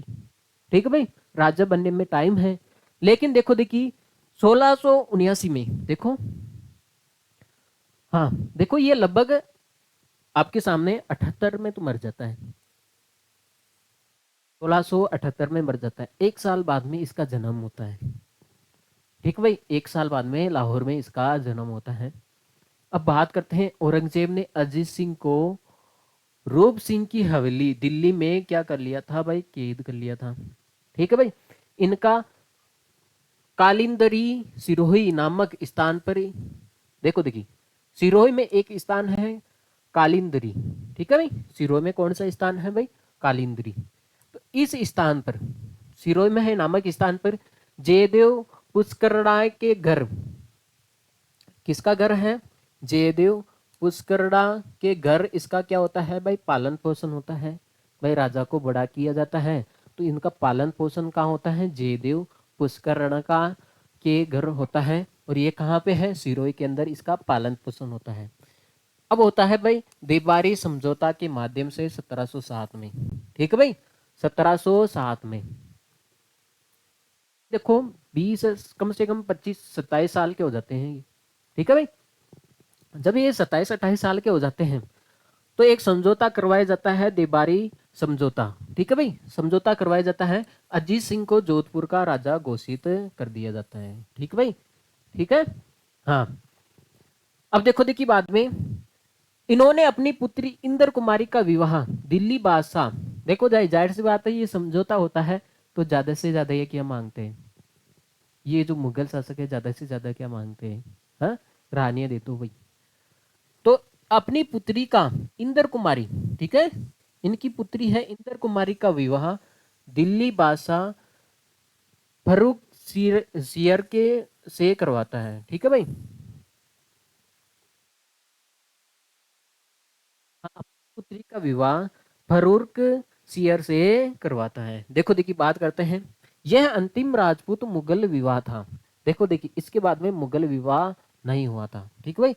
अंतिम राजपूत और मुगलों के बीच में जो विवाह है ये हुआ था इंद्र कुमारी का विवाह, ठीक है भाई। बात करते हैं आगे, इसके पुत्र भक्त सिंह ने 23 जून 1724 को इनकी हत्या की। देखो देखिए अभी भी देखो ये है, एक तो राव मालदेव था जिसने अपनी बाप की हत्या की थी, और एक ये है आपके सामने भक्त सिंह, इन्हें 23 जून 1724 के अंदर, देखो भाई कितना तो राजा बना भाई, ठीक है। 1707 में तो यह राजा बना था और पुत्र ऐसा पैदा हुआ ताकि इसकी हत्या कर दी थी, ठीक है भाई। हाँ, गोराधन, देखो देखिए और बात कर लेते हैं इनके बारे में। गोराधाय इनकी धाय माँ थी, यार मारवाड़ की पन्ना दहाई भी कहते हैं, जिसको मारवाड़ की पन्ना दहाई किसे कहते हैं, पूछ लिया जाए मारवाड़ की पन्ना दहाई किसे कहते हैं, गोरा धाई, इसको धाई, इसकी धाई माँ थी, ठीक है भाई। हाँ, देखो देखिए बात करते हैं, हाँ, क्योंकि इसने इसका लालन पोषण किया था भाई, हाँ, महाराजा अजय सिंह का। देखो देखिए आगे, 200 नामक गीत का संबंध धोराधाई से है, धोराधाई से है, 200 नामक गीत का संबंध धोराधाई से है। आगे बात सुने, देखो देखिए 200 मारवाड़ का राष्ट्रीय गीत है, ये भी ध्यान रखना है।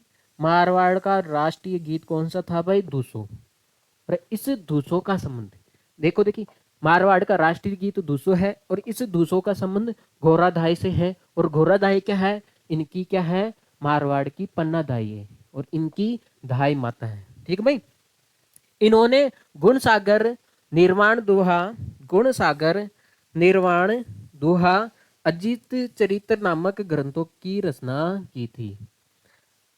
अजितोदय के रचनाकार, देखो देखिए एक ग्रंथ है आपके सामने, अजितोदय के रचनाकार कौन है, जगजीवन भट्ट, कौन है भाई, जगजीवन भट्ट, इस ग्रंथ की रचना की थी। अजितोदय के रचनाकार कौन है भाई आपके सामने, जगजीवन भट्ट।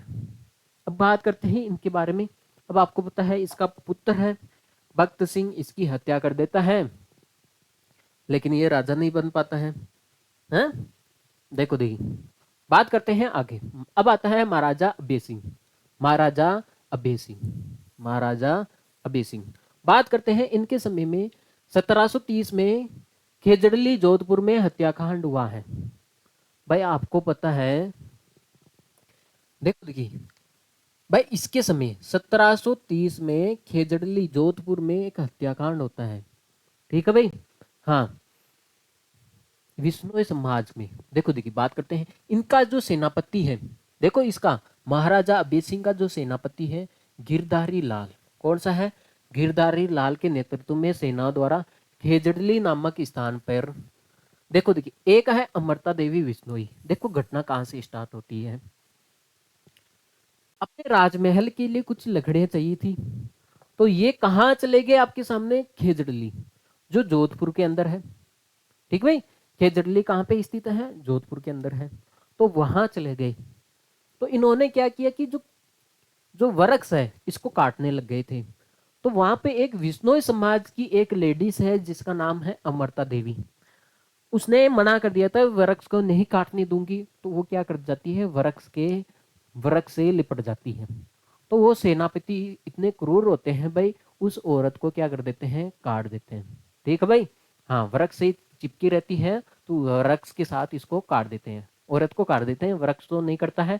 हाँ, लेकिन इसकी बहादुरी को देखकर इसकी दो बेटियां होती हैं, वो भी उसको वृक्ष को काटने के लिए बाध्य हो जाती है, ना कटवाने के लिए बाध्य हो जाती है, वो भी उस वृक्ष के पेड़ के लपक जाती है ना भाई, चिपक जाती है। वो भी क्या करते हैं, सेनापति इन दो बेटियों को भी काट देते हैं, ठीक भाई, मार देते हैं। इसके बाद में ऐसे करते करते ये सिलसिला चला रहा। आस पड़ोस की सारी औरतें, भाई इसने साफ साफ मना कर दिया, भाई हमारा प्राण जाए, विष्णु समाज में ये है, खेजड़ी को अपनी हाँ पूज्य वृक्ष मानते हैं। तो ऐसे करते करते 363 स्त्रियां पुरुषों की हत्या कर दी गई थी। आगे बात में विष्णोई समाज के कम से कम 363 स्त्री पुरुषों की क्या कर दी थी भाई, हत्या कर दी थी। और ये कहानी स्टार्ट होती है अमरता देवी विष्णोई से, ठीक है भाई। हाँ देखो देखिए, अमरता देवी विष्णोई, भाई ये विष्णोई समाज है, प्राण जाए लेकिन, ठीक है भाई, हाँ पेड़ को नहीं कटने देते भाई। हाँ आज भी देखोगे ना तो ये विष्णोई समाज है, तो ये खिचड़ी को नहीं काटते हैं। आगे बात में, हाँ तो यहाँ पे 363 स्त्रियों की क्या हुई थी, हत्या हुई थी, पुरुषों की स्त्रियों की। तो ये महाराजा अभय सिंह का जो सेनापति है गिरधारी लाल, ठीक है, इसके नेतृत्व द्वारा खेजड़ली गांव नामक जो जोधपुर के अंदर है वहां पे ये घटना होती है। बात करते हैं आगे महाराजा विजय सिंह। महाराजा विजय सिंह, ठीक है, इन्होंने अपने शासनकाल के द्वारा विजयशाही सिक्के चलाए, ठीक है भाई, विजयशाही सिक्के चलाए। गुलाब राय इनकी पासवान थी, है ना, गुलाब राय इसकी पासवान थी, जिसे मारवाड़ की नूर जहां कहते हैं, मारवाड़ की नूर जहां कहते हैं।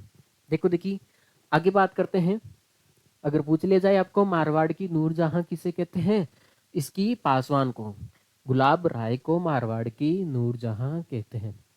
अब देखो देखिए इन्होंने 1787 में तुंगा के युद्ध में, कौन सा युद्ध, तुंगा के युद्ध में सवाई प्रताप सिंह का साथ दिया था, ठीक है। तुंगा के युद्ध में आपके सामने महाराजा विजय सिंह ने सवाई प्रताप सिंह का क्या दिया था, साथ दिया था। भाई इसको नोट कर लिया जाए, फिर हम आगे बढ़ते हैं। हाँ देखो भाई ऐसे बातें करेंगे तो क्लास लंबी जाएगी, अभी तो आधी हुई है, ठीक है भाई, थोड़ा जल्दी जल्दी चलेंगे। महाराजा भीम सिंह और भीम सिंह, अब देखो जाहिर सी बात है ये दोनों भाई है, मान सिंह और भीम सिंह, महाराजा भीम सिंह और भीम सिंह, ठीक है, भीम सिंह, ये भीम सिंह भी बोलते हैं। इन्होंने भीम शाही सिक्के चलाए थे और कृष्णा कुमारी से इनकी क्या हुई थी, सगाई हुई थी। भाई जब हमने पढ़ा था डेडवाना कुचामन जिला पढ़ा था, तो वहां पे हमने कृष्णा कुमारी विवाद पढ़ा था, ठीक है भाई। तो जिसने नहीं पढ़ा है ना भाई वहां पे जाके पढ़ लो, अच्छे से समझाया मैंने आपको, कृष्णा कुमारी विवाद, ठीक है भाई। हाँ कृष्णा कुमारी की सगाई इससे हो गई थी। अब बात करते हैं महाराजा मान सिंह। अब क्या होता है कि देखो देखिए ये दोनों भाई है, ये बड़ा भाई है और ये छोटा भाई है। ये बड़ा भाई भीम सिंह है, ये राजा बन जाता है, तो इसका विरोध करता है ये छोटा भाई, ये बोलता है मैं राजा में बनूंगा, तो विरोध करता है, तो एक इनके बीच में एक युद्ध होता है, ठीक है भाई। हाँ देखो देखिए बात बात करते हैं, भाई इन दोनों के बीच में युद्ध होता है, जिसमें पहला युद्ध तो आपके सामने भीम सिंह जीत जाता है, दूसरा युद्ध आपके सामने मान सिंह जीत जाता है। तो फिर बाद में क्या करता है, भीम सिंह की हत्या करवा देता है आगे बस में, और खुद राजा बन जाता है। अब जाहिर सी बात है इसका विवाह, इसकी इसकी सगाई कर रखी थी इससे, ये थी मेवाड़ की, जो भीम सिंह राव, ठीक है भाई, इसका पिता का नाम था भीम सिंह। भीम सिंह पिता का नाम भी है, इधर भी इसका दामाद का नाम भी भीम सिंह था। जो मेवाड़ का शासक था भीम सिंह, इसकी पुत्री थी कृष्णा कुमारी। अब ये इसका क्या कर देता है, इसकी हत्या कर देता है, ये तो भाई इसको तो ये मार देता है। अब जाहिर सी बात है रिश्ता तो टूट गया। अब ये क्या करता है, दूसरा रिश्ता देखता है, आमेर के शासक है उदय सिंह, ठीक है, सॉरी जगत सिंह, जगत सिंह, हाँ आमेर के शासक है जगत सिंह के साथ ये इसका दूसरा रिश्ता करता है, लेकिन ये बीच में मना कर देता मान सिंह, क्योंकि ये हमारे घर की, ठीक है भाई, इज्जत की बात है, इसको मना कर देता है जगत सिंह को, भाई जगत सिंह तू शादी नहीं करेगा इससे, ठीक है भाई, इसका रिश्ता हमारे समाज में, हमारे इसमें और का है, ठीक है भाई। तो लेकिन इसका बाप मना ही कर देता है, क्योंकि जो अपना भाई का नहीं हुआ तो मेरी बेटी का कैसे हो जाएगा भाई, ठीक है भाई। हाँ तो भाई इसके बाद में ये दूसरा रिश्ता तो तय कर देता है, लेकिन ये मान सिंह क्या कर देता है, ये इसको चेतावनी दे देता है।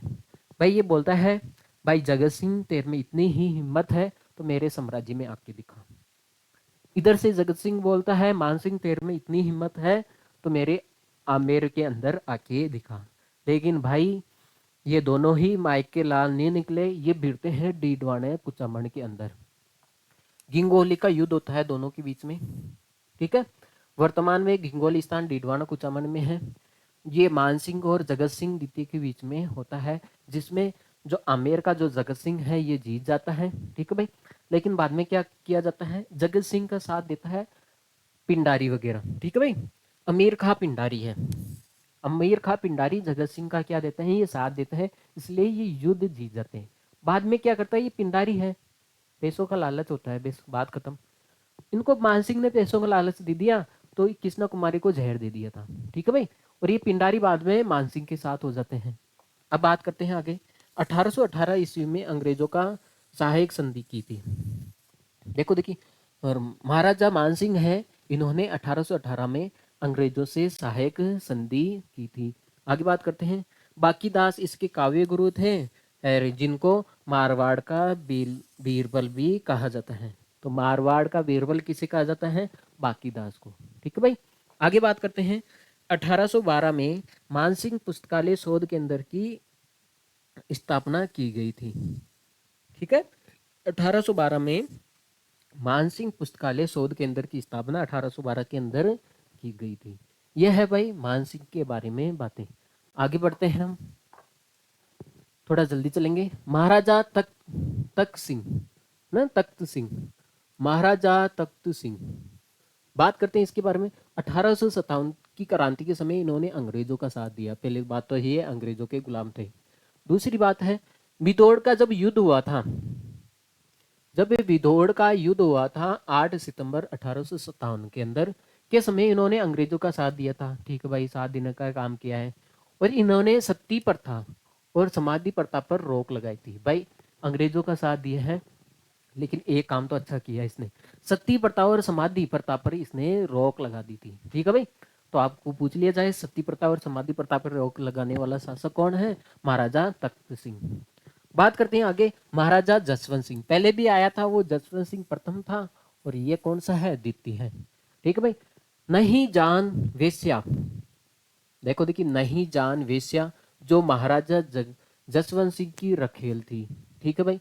ये रखेल थी ना, जिसके जहर देने से 30 अक्टूबर 1883 को अजमेर में दीपावली के दिन स्वामी दयानंद सरस्वती की हत्या हो गई थी। देखो देखिए, जो महाराजा जगत सिंह द्वितीय है, इसकी रखेल का क्या नाम है, नहीं जान वेश्या, ठीक है भाई, वेश्या थी, ठीक है, नहीं जान वेश्या। ये जसवंत सिंह की क्या है भाई, रखेल थी। इन्होंने क्या किया कि अजमेर के अंदर दीपावली के दिन स्वामी दयानंद सरस्वती की इसने जहर देकर हत्या कर दी थी, ठीक है भाई। देखो भाई, तो इसलिए रानियों के चक्कर में ना हो भाई। महाराजा सरदार सिंह, बात करते हैं महाराजा सरदार सिंह। जसवंत थड़ा का किले का निर्माण करवाया था, पढ़ते हैं हम, जसवंत थड़ा का किले का निर्माण इसने करवाया था 1899 से 1906 तक, ठीक है भाई।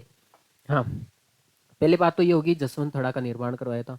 दूसरी बात है, सरदार सिंह ने घंटाघर, घंटाघर, देखो देखिए जोधपुर के अंदर है घंटाघर, तो ये सरदार सिंह ने घंटाघर में सरदार क्लॉक टावर का निर्माण करवाया था, ठीक भाई। घंटाघर बना हुआ है आपके सामने जोधपुर के अंदर, ठीक भाई, जोधपुर जिले के अंदर, बीच शहर के अंदर, ठीक है, घंटाघर। तो यहाँ पे सरदार क्लॉक टावर का क्या करवाया था, निर्माण करवाया था। इनके समय 1899 में छप्पनिया अकाल पड़ा था, ये भी ध्यान रखना है। इनके समय, किसके समय, महाराजा सरदार सिंह के समय 1899 में छप्पनिया अकाल पड़ा था। आगे बस में बात करते हैं आगे, महाराजा सुमेर सिंह, किसके बारे में, इनके बारे में बात कर लेते हैं। महाराजा सुमेर सिंह के बारे में भी बात कर लेते हैं। इन्होंने भी प्रथम विश्व युद्ध में, इन्होंने प्रथम विश्व युद्ध में अंग्रेजों का साथ दिया था, ठीक है। तो ये है दो शासक है, एक तो ये रहा, एक ऊपर वाला महाराजा तख्त सिंह, और एक आपके सामने महाराजा सुमेर सिंह। महाराजा तख्त सिंह ने तो आपके सामने 1857 की क्रांति में अंग्रेजों का साथ दिया था और बथेड़ो का युद्ध में के समय अंग्रेजों का साथ दिया था। और इसने महाराजा सुमेर सिंह ने प्रथम विश्व युद्ध के दौरान अंग्रेजों का साथ दिया था। आगे बात करते हैं हम महाराजा उमेर सिंह। ठीक है भाई, महाराजा उमेर सिंह, इसके बारे में बात करते हैं। इसको मारवाड़ का शासक कहा जाता है। मारवाड़ का शाहजहां किसे कहा जाता है? महाराजा उमेद सिंह को। ठीक है भाई। हाँ,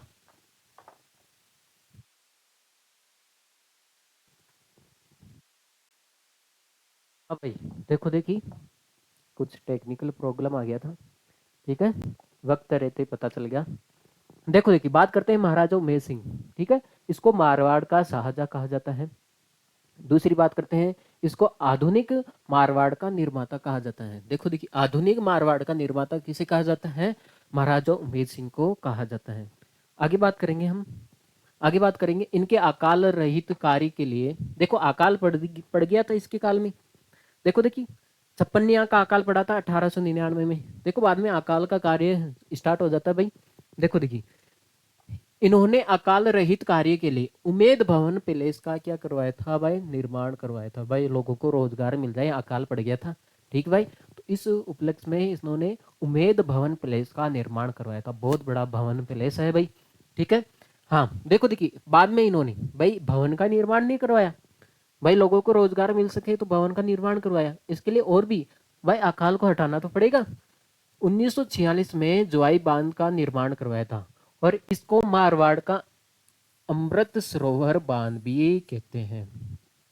ठीक है भाई, मारवाड़ का अमृत सरोवर बांध किसे कहते हैं? जोआई बांध, जिसका निर्माण आपके सामने उमेश सिंह ने करवाया था अकाल के दौरान। ठीक है, अब आता है अंतिम शासक, आता है हनुमंत सिंह। क्या आता है भाई? हनुमंत सिंह। ये पोलो के खिलाड़ी थे। जोधपुर रियासत के अंतिम शासक का पूछा जाए तो वो है भाई हनुमंत सिंह। ये विमान दुर्घटना घटना में 1952 में सुमेरपुर में इनकी क्या हो जाती है भाई? मृत्यु हो जाती है। सुमेरपुर में इनकी मृत्यु हो जाती है। देखो देखी भाई, ये तो हो गया इनका इतिहास। अब बात करते हैं आगे कुछ है। बाद में जोधपुर प्रजामंडल की स्थापना होती है भाई 1934 में। ठीक है। हाँ भाई, कुछ मुख्य पॉइंट रह गए, वो बात कर लेते हैं। जोधपुर प्रजामंडल की स्थापना 1934 में होती है और इसके संस्थापक होते हैं जयनारायण व्यास और अध्यक्ष कौन होते हैं इसके? भंवरलाल ना, भंवरलाल सर सराफ। ठीक है भाई। बात करते हैं मारवाड़ हितकारिणी सभा। मारवाड़ हितकारिणी सभा कब होती है? इसकी स्थापना होती है 1918 में। इसका पुनर्गठन 1923 में होता है। इसका संस्थापक कौन है भाई? जयनारायण व्यास। तो जयनारायण व्यास है जो जोधपुर प्रजामंडल की स्थापना भी करता है और मारवाड़ हितकारिणी सभा की भी स्थापना करता है। ठीक भाई। हाँ, मारवाड़ सेवा संघ, इसकी स्थापना 1920 और 21 में हुई थी और इसका भी संस्थापक कौन है? जयनारायण व्यास। और एक है चांदमल सुराणा। ठीक है भाई, चांदमल सुराणा। आगे बात करते हैं मारवाड़ का तोल आंदोलन। मारवाड़ का तोल आंदोलन 1920-21 में चांदमल सुराणा ने चलाया था। ठीक है भाई, चांदमल सुराणा ने मारवाड़ का तोल आंदोलन चलाया था। ठीक है भाई। बात करते हैं जयनारायण व्यास। देखो ये जयनारायण व्यास बार बार आ रहे थे ना भाई, ये संस्थापक है। तो देखो देखिए, बात करते हैं इनके बारे में। सामंत शाही के खिलाफ आवाज उठाने वाला, सामंत शाही के खिलाफ आवाज उठाने वाला राजस्थान के प्रथम व्यक्ति हैं ये।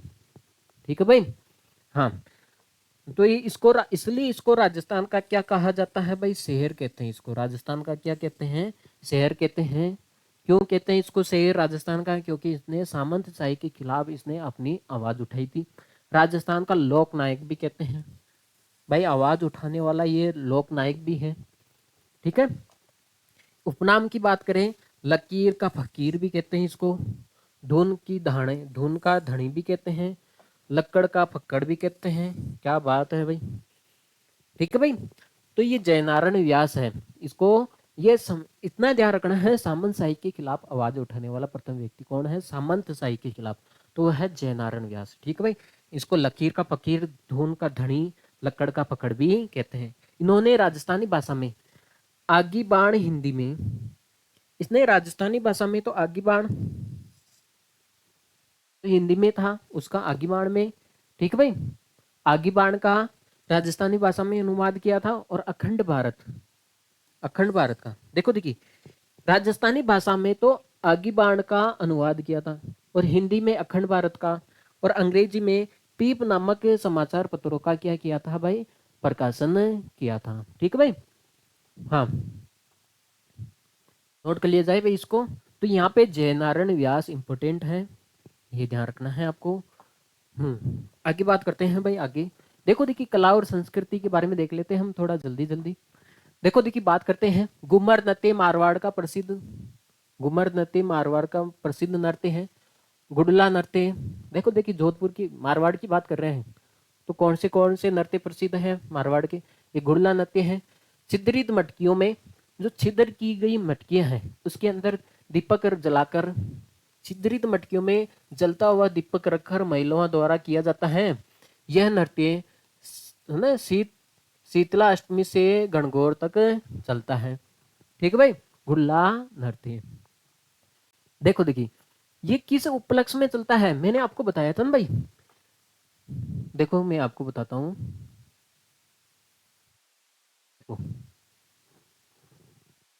गुडला नृत्य मैंने बताया था अभी भी भाई आपके सामने, ये रहा गुडला का त्योहार। क्योंकि आपको पता है अजमेर का जो हाकिम खां मलूका को सेनापति है गुडला, इन्होंने क्या किया कि जो तीज का व्रत करी 141 कन्याओं का अपहरण कर लिया था। ठीक है भाई ना, पहाड़ के पास 141 कन्याओं का अपहरण कर लिया था और राव सातल ने गुडला खां की हत्या कर दी थी। ठीक है भाई, हाँ इस खुशी में भाई कन्या को छुड़ा के वापस लेके आए थे ना, तो इस खुशी में गुडला खां, तो गुडला का त्योहार मनाया जाता है। तो ये त्योहार पढ़ रहे हैं हम।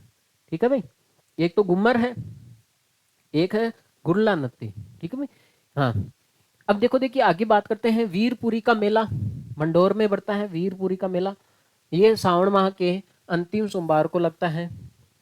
अब बात करते हैं रावण मेला, ये मंडौर में बढ़ता है। ठीक है भाई, मंडौर में दो मेले हो गए, वीरपुरी का मेला और रावण मेला। बेतमार गणगौर मेला, बेतमार गणगौर मेला जोधपुर का प्रसिद्ध मेला है, इसे धींगा गंवर भी कहते हैं। ठीक है भाई, इसको धींगा गंवर भी कहते हैं। ये वैशाख कृष्ण तृतीया को लगता है। ठीक है भाई, वैशाख में तीज के अंदर ये लगता है। इसमें विधवा तथा विवाहित महिला, कौन सी, इसमें देखो ये ध्यान रखना है, विधवा महिला और विवाहित महिला, इसका मतलब कन्या इसमें भाग नहीं लेती। रणछोड़दाय मंदिर ये जोधपुर के अंदर स्थित है। चामुंडा माता का मंदिर ये भी जोधपुर के अंदर ही स्थित है। हमने पढ़ा था भाई मेहरानगढ़ दुर्ग में राव जोधा ने बनवाया था। ठीक है, चामुंडा देवी मारवाड़ के राठौड़ की आराध्य देवी, मारवाड़ के राठौड़ की आराध्य देवी कौन सी है, चामुंडा माता। ठीक है भाई, हाँ 30 सितंबर 2008 को चामुंडा माता में हादसा हुआ था। फिर इसकी जांच के लिए जसराज चोपड़ा आयोग का गठन किया था। देखो देखिए होता क्या है भाई, यहाँ पे कम से कम 25,000 लोग पूछते हैं दर्शन करने के लिए। ठीक है भाई, हाँ 2008 के अंदर होता क्या है कि यहाँ पे जब भीड़ इतनी होती है, मंदिर ये है छोटा मंदिर है, लेकिन ये अब जाहिर सी बात है ये मारवाड़ के राठौड़ों वंश की क्या है, कुल देवी है। तो यहाँ पे क्या होता है कि अफवाह फैल जाती है यहाँ पे कि यहाँ पे मंदिर के अंदर बॉम्ब रखा हुआ है, बॉम्ब रखा हुआ है। तो इस अफवाह को सुन के लोगों में इतनी भगदड़ मचती है, क्योंकि वहाँ पे गलियां होती है सकड़ी सकड़ी। ठीक भाई, तो इतनी भगदड़ होती है वहाँ पे, कम से कम 216 के लगभग आदमियों की मौत हो जाती है, 400 450 के लगभग आदमी घायल हो जाते हैं। ठीक भाई, हाँ व्यक्ति घायल हो जाते हैं। तो यहाँ पे ये बहुत बड़ी घटना होती है, केवल एक अफवाह के कारण भाई मंदिर के अंदर क्या है, बॉम्ब है। ठीक है भाई, हाँ ये 30 सितंबर 2008 को हुआ था, जब वसुंधरा राजे आपके मुख्यमंत्री थी। तो इसकी जांच के लिए आपको जसराज चोपड़ा आयोग का गठन किया गया था। ठीक है भाई, हाँ बात करते हैं आगे, बात करते हैं जोधपुर चित्रकला। ठीक है भाई, इसकी शुरुआत मालदेव राव मालदेव है, इसके शासनकाल में हुई थी। जोधपुर चित्रकला का श्रवण काल कब माना जाता है, स्वर्णिम काल कब माना जाता है, जसवंत सिंह प्रथम और मान सिंह मानसिंह के काल को माना जाता है। ठीक है भाई, क्योंकि जोधपुर चित्रकला का सबसे ज्यादा विकास इनके जसवंत सिंह प्रथम और मानसिंह प्रथम के मध्य हुआ था। और जसवंत सिंह के जब हमने जसवंत सिंह के बारे में पढ़ा था भाई, तो इसमें क्या है, ये मुगलों की भाई अधीनता देखो देखिए, देखो बात करते हैं जसवंत सिंह के बारे में। मैंने आपको बताया था अभी भी। हम्म,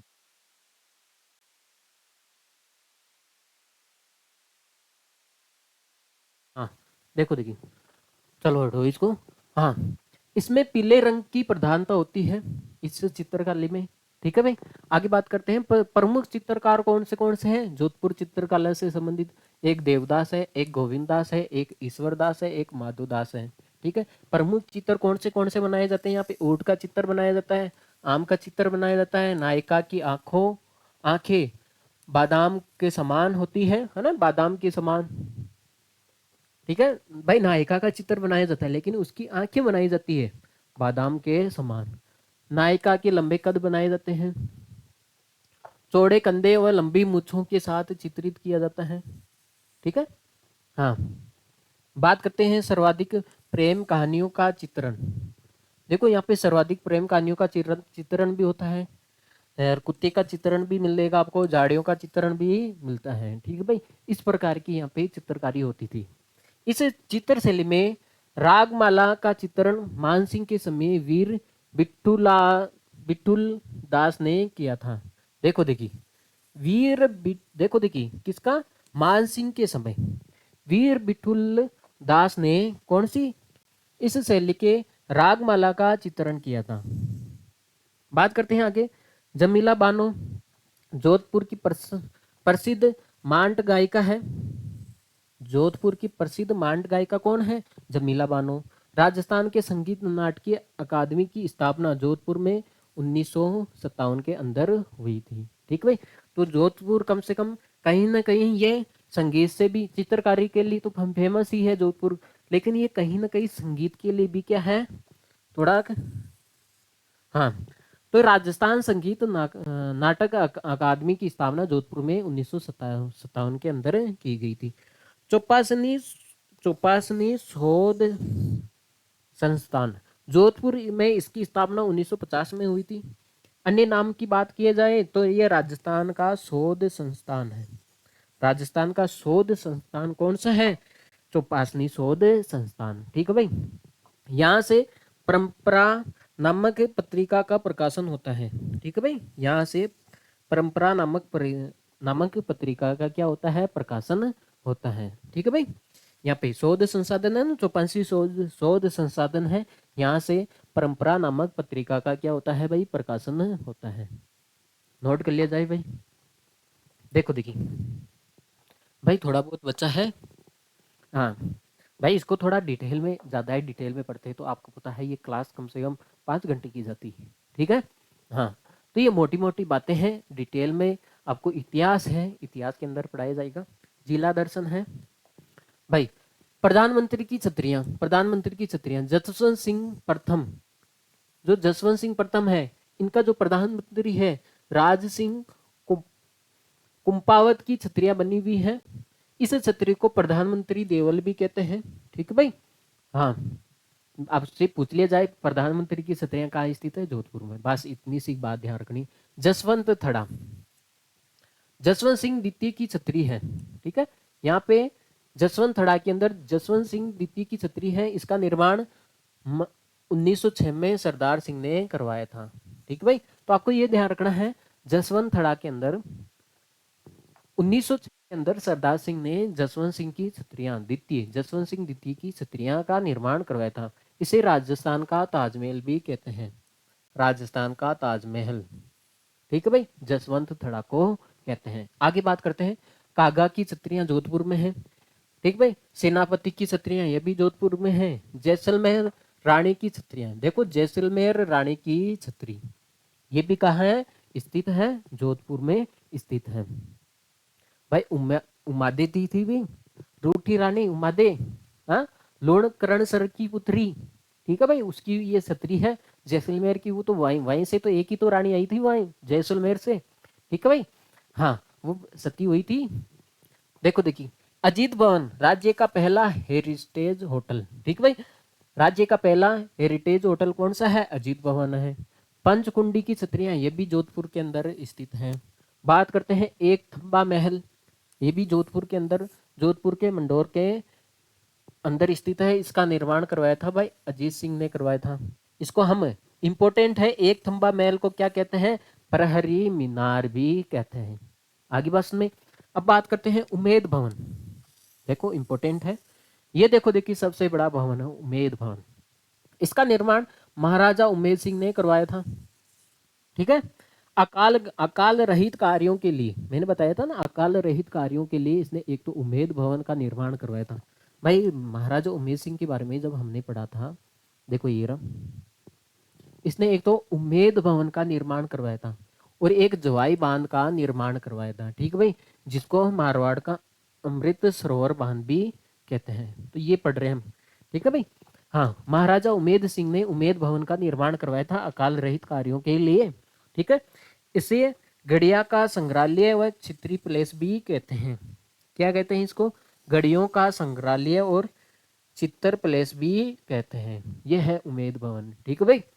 हाँ, बात करते हैं आगे। देखो देखिए, हाँ कुछ मुख्य बातें हैं वो भी देख लो आप। गुलाब खां का मकबरा, ये भी जोधपुर में स्थित है। गमता गाजी की मीनार, ये भी जोधपुर के अंदर स्थित है।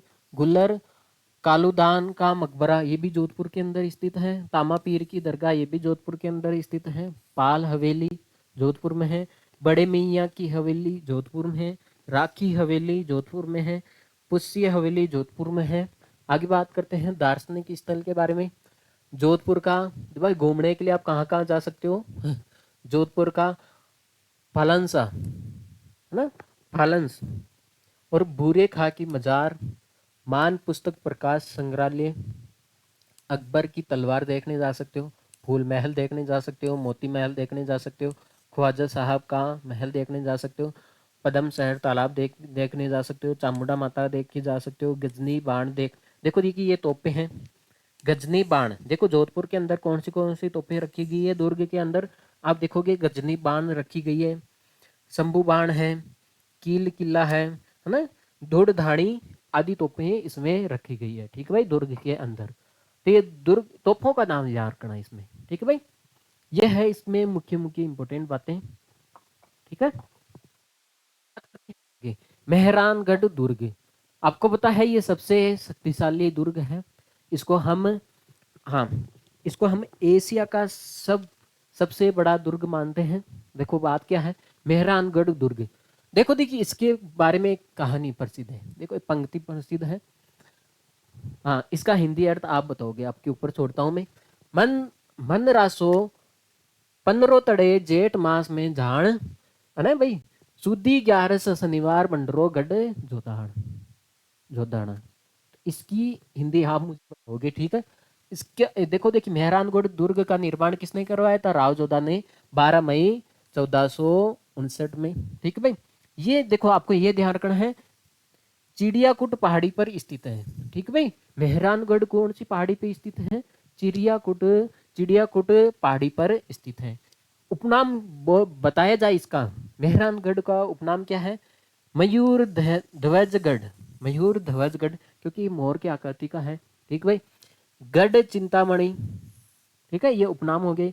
इस दुर्ग की नींव में, देखो देखिए, इस दुर्ग की नींव में राजा राम मेघवाल, देखो देखिए इस दुर्ग की नींव रखी गई तो वहां पे राजा राम मेघवाल की बलि दी गई, ठीक है भाई। हाँ, क्या बात है भाई। आगे बात करते हैं। रुडयार किलम्पिंग ने कहा था, देखो देखिए, रुडयार किलम्पिंग ने कहा था यह दुर्ग मानव द्वारा निर्मित नहीं है। देखो देखिए इस दुर्ग की संरचना को देख के भाई इसको ऐसे लगा भाई ये मानव तो बना ही नहीं सकता, ठीक भाई। तो एक अंग्रेज आता है भाई, रुडयार्ड किपलिंग ने कहा था ये दुर्ग मानव द्वारा निर्मित नहीं है बल्कि देवताओं और परियों द्वारा निर्मित है। ये तो भाई साहब परियों कब से बनाने लगी। टाइम्स पत्रिका ने इसे एशिया का सर्वश्रेष्ठ दुर्ग कहा है। एशिया का सर्वश्रेष्ठ दुर्ग किसे कहा है? मेहरानगढ़ दुर्ग को। ठीक है भाई। हाँ, देखो देखिए आगे बात करते हैं। अगर इसका भूगोल देखें, अगर इसका भूगोल देखें तो दो तीन छोटी छोटी बातें हैं। पहले तो हमने पढ़ लिया था, इसका उपनाम है सूर्य नगरी भी कहते हैं, नीला शहर भी, राजस्थान की सांस्कृतिक राजधानी भी जोधपुर है, हैंडीक्राफ्ट सिटी भी जोधपुर है, राजस्थान का मरुस्थल का प्रवेश द्वार, राजस्थान मरुस्थल का प्रवेश द्वार जोधपुर कहलाता है। सूरसागर तालाब, सूरसागर तालाब जोधपुर में है, इसका निर्माण सूर सिंह ने करवाया था। गुलाब सागर है, इसका निर्माण गुलाब राय ने करवाया था। बाल समंद झील है, जोधपुर में है, इसका निर्माण बालकराव प्रतिहार द्वारा करवाया गया था। ठीक है। हाँ, देखो देखिए आगे बात है कायला नाना लाना। ठीक भाई, कायल लाना झील ये जोधपुर में है, इसका निर्माण सर प्रताप द्वारा करवाया गया था। ठीक है भाई। केंद्रीय ऊन, देखो देखिए केंद्रीय ऊन विकास बोर्ड ये जोधपुर के अंदर स्थित है। ठीक है भाई, ऊन, हाँ केंद्रीय ऊन विकास बोर्ड कहाँ पे स्थित है? जोधपुर के अंदर है। जीरा मंडी जोधपुर की प्रसिद्ध है भाई। आगे बात करते हैं बाजरा अनुसंधान केंद्र, ये जोधपुर के अंदर मंडोर में, ठीक है, जोधपुर के मंडोर में स्थित है। बेर का सर्वाधिक उत्पादन कहाँ पे होता है भाई? जोधपुर के अंदर होता है। यह है भाई इसका भौगोलिक परिदृश्य। ठीक है, देखो देखिए कुछ और बातें हैं वो भी देख लेते हैं। माचिया सफारी पार्क, देखो माचिया सफारी पार्क ये जोधपुर में है, ये देश का प्रथम मरु वानस्पतिक पार्क है। देश का प्रथम मरु वानस्पतिक पार्क कौन सा है? मचिया सफारी पार्क। देखो देखिए काजरी, काजरी यह केंद्रीय, देखो ये केंद्रीय सूक्ष्म अनुसंधान केंद्र है, ये केंद्रीय सूक्ष्म अनुसंधान केंद्र कौन सा है? काजरी है। इसकी स्थापना 1959 में की गई जोधपुर में। ठीक है, इस संस्था का मुख्य उद्देश्य मिट्टी का विश्लेषण, वन पशु फसल से संबंधित अनुसंधान करना है। ठीक है भाई। हाँ, आपरी ये तो है काबरी काजरी, और ये है भाई आपरी, ये सूक्ष्म, देखो ये केंद्रीय सूक्ष्म अनुसंधान केंद्र है, ये सूक्ष्म वन केवल वन के लिए है। ठीक है, केवल ये वन के लिए है। इसकी स्थापना 1985 में जोधपुर के अंदर की गई, आपको पता है। हाँ भाई, विश्नोई समाज है तो यहाँ पे आपको पता है पेड़ों के लिए काटने के लिए थोड़ा क्या करते हैं भाई? हाँ भाई, पेड़ों का संरक्षण करते हैं, तो इसलिए दो की स्थापना की गई। ठीक है भाई, वनों के संरक्षण के लिए ये काजरी है, ये तो मिट्टी के विश्लेषण के लिए भी, पशुपालन पशु पक्षियों के लिए, वन के लिए, फसलों के लिए इसका निर्माण किया गया था। लेकिन एक वन के लिए, स्पेशल वन के लिए आपरी का निर्माण किया था। ये अनुसंधान केंद्र है, इसकी स्थापना 1985 में हुई थी। इसका मुख्य उद्देश्य वनों का अनुसंधान करना। ठीक है भाई। अब बात करते हैं डोली गवा अभ्यारण्य। डोली गवा अभ्यारण्य जोधपुर में स्थित है, यहाँ पे काले हिरणों के लिए फेमस है, यहाँ पे काले हिरण पाए जाते हैं। ठीक है भाई। जोधपुर जंतुआलय, देखो हमने बात की थी, देखो देखिए हमने बात की थी जब हमने पढ़ा था भाई, हमने केकड़ी जिला पढ़ा था, केकड़ी जिला पढ़ा था, तो आपको पता है राजस्थान का राज्य पक्षी कौन सा है? गोडावन है, गोडावन है। तो ये गोडावन की शरण स्थली तो कहाँ पे है? सौंकलिया टाटोती जो तहसील है, जो केकड़ी जिला हमने पढ़ा था उसमें मैंने बताया था, जो टाटोती तहसील है उसके अंदर सौंकलिया गांव है। ठीक है। हाँ, तो ये गोडाउन की ये क्या है? शरण स्थली है। लेकिन जो गोडाउन है इनका प्रजनन केंद्र कहाँ है? जोधपुर जंतुआलय के अंदर स्थित है। ठीक भाई। हाँ, बात करते हैं राष्ट्रीय आयुर्वेदिक विश्वविद्यालय जोधपुर में है, ये देश का दूसरा आयुर्वेदिक विश्वविद्यालय है। अगर पूछ लिया जाए देश का दूसरा आयुर्वेदिक विश्वविद्यालय कहाँ स्थित है? जोधपुर के अंदर स्थित है। आगे बात करते हैं भाई सरदार पटेल पुलिस विश्वविद्यालय, सरदार पटेल पुलिस विश्वविद्यालय ये जोधपुर के अंदर स्थित है भाई। राजस्थान विधि विश्वविद्यालय भी जोधपुर के अंदर स्थित है। जयनारायण व्यास, ये तो आपको पता है लोक नायक भी है। ठीक है भाई, जयनारायण व्यास पढ़ रखे हैं जयनारायण व्यास को, व्यास विश्वविद्यालय जोधपुर के अंदर भी स्थित है। हाँ, जोधपुर में बादल प्रसिद्ध, जोधपुर के बादल प्रसिद्ध हैं जो कि जिंक से बनाए जाते हैं। ठीक भाई। हाँ, जोधपुर की लकड़ी के झूले प्रसिद्ध हैं। बात करते हैं जस्ते की मूर्तियां, बंदेज की चुनरियां के लिए जोधपुर क्या है भाई, प्रसिद्ध है। जोधपुरी कोट पैंट ले लो आप, और जोधपुरी कोट पैंट को राष्ट्रीय पोशाक का दर्जा मिल रखा है। ठीक है। बरी पड़ला, ठीक है भाई, बरी जोधपुर के लिए प्रसिद्ध है। बंदेज मंडी, बंदेज मंडी जोधपुर की प्रसिद्ध है भाई। आगे बात करते हैं हाथी दांत की चूड़ियाँ, हाथी दांत की चूड़ियाँ, ठीक है भाई। नारंगी जूतियाँ, डूंगर शाही ओढ़नी, पोमचा जोधपुर की ये क्या है भाई, प्रसिद्ध है। ठीक है भाई। जोधपुर कपड़ों के लिए सबसे ज्यादा जाना जाता है भाई। देश की प्रथम खजूर पौधशाला का निर्माण, ठीक है, देश की प्रथम खजूर पौधशाला का निर्माण चौपासनी में किया गया था। ठीक है, ये ध्यान रखना, चौपासनी में किया था। देश की प्रथम खजूर पौधशाला कहाँ पे है, चौपासनी में। ठीक है भाई। आगे बात करते हैं हम। तो ये है था हमारे सामने, इसको नोट कर लिया जाए भाई। ये था आपके सामने पूरा जोधपुर जिला।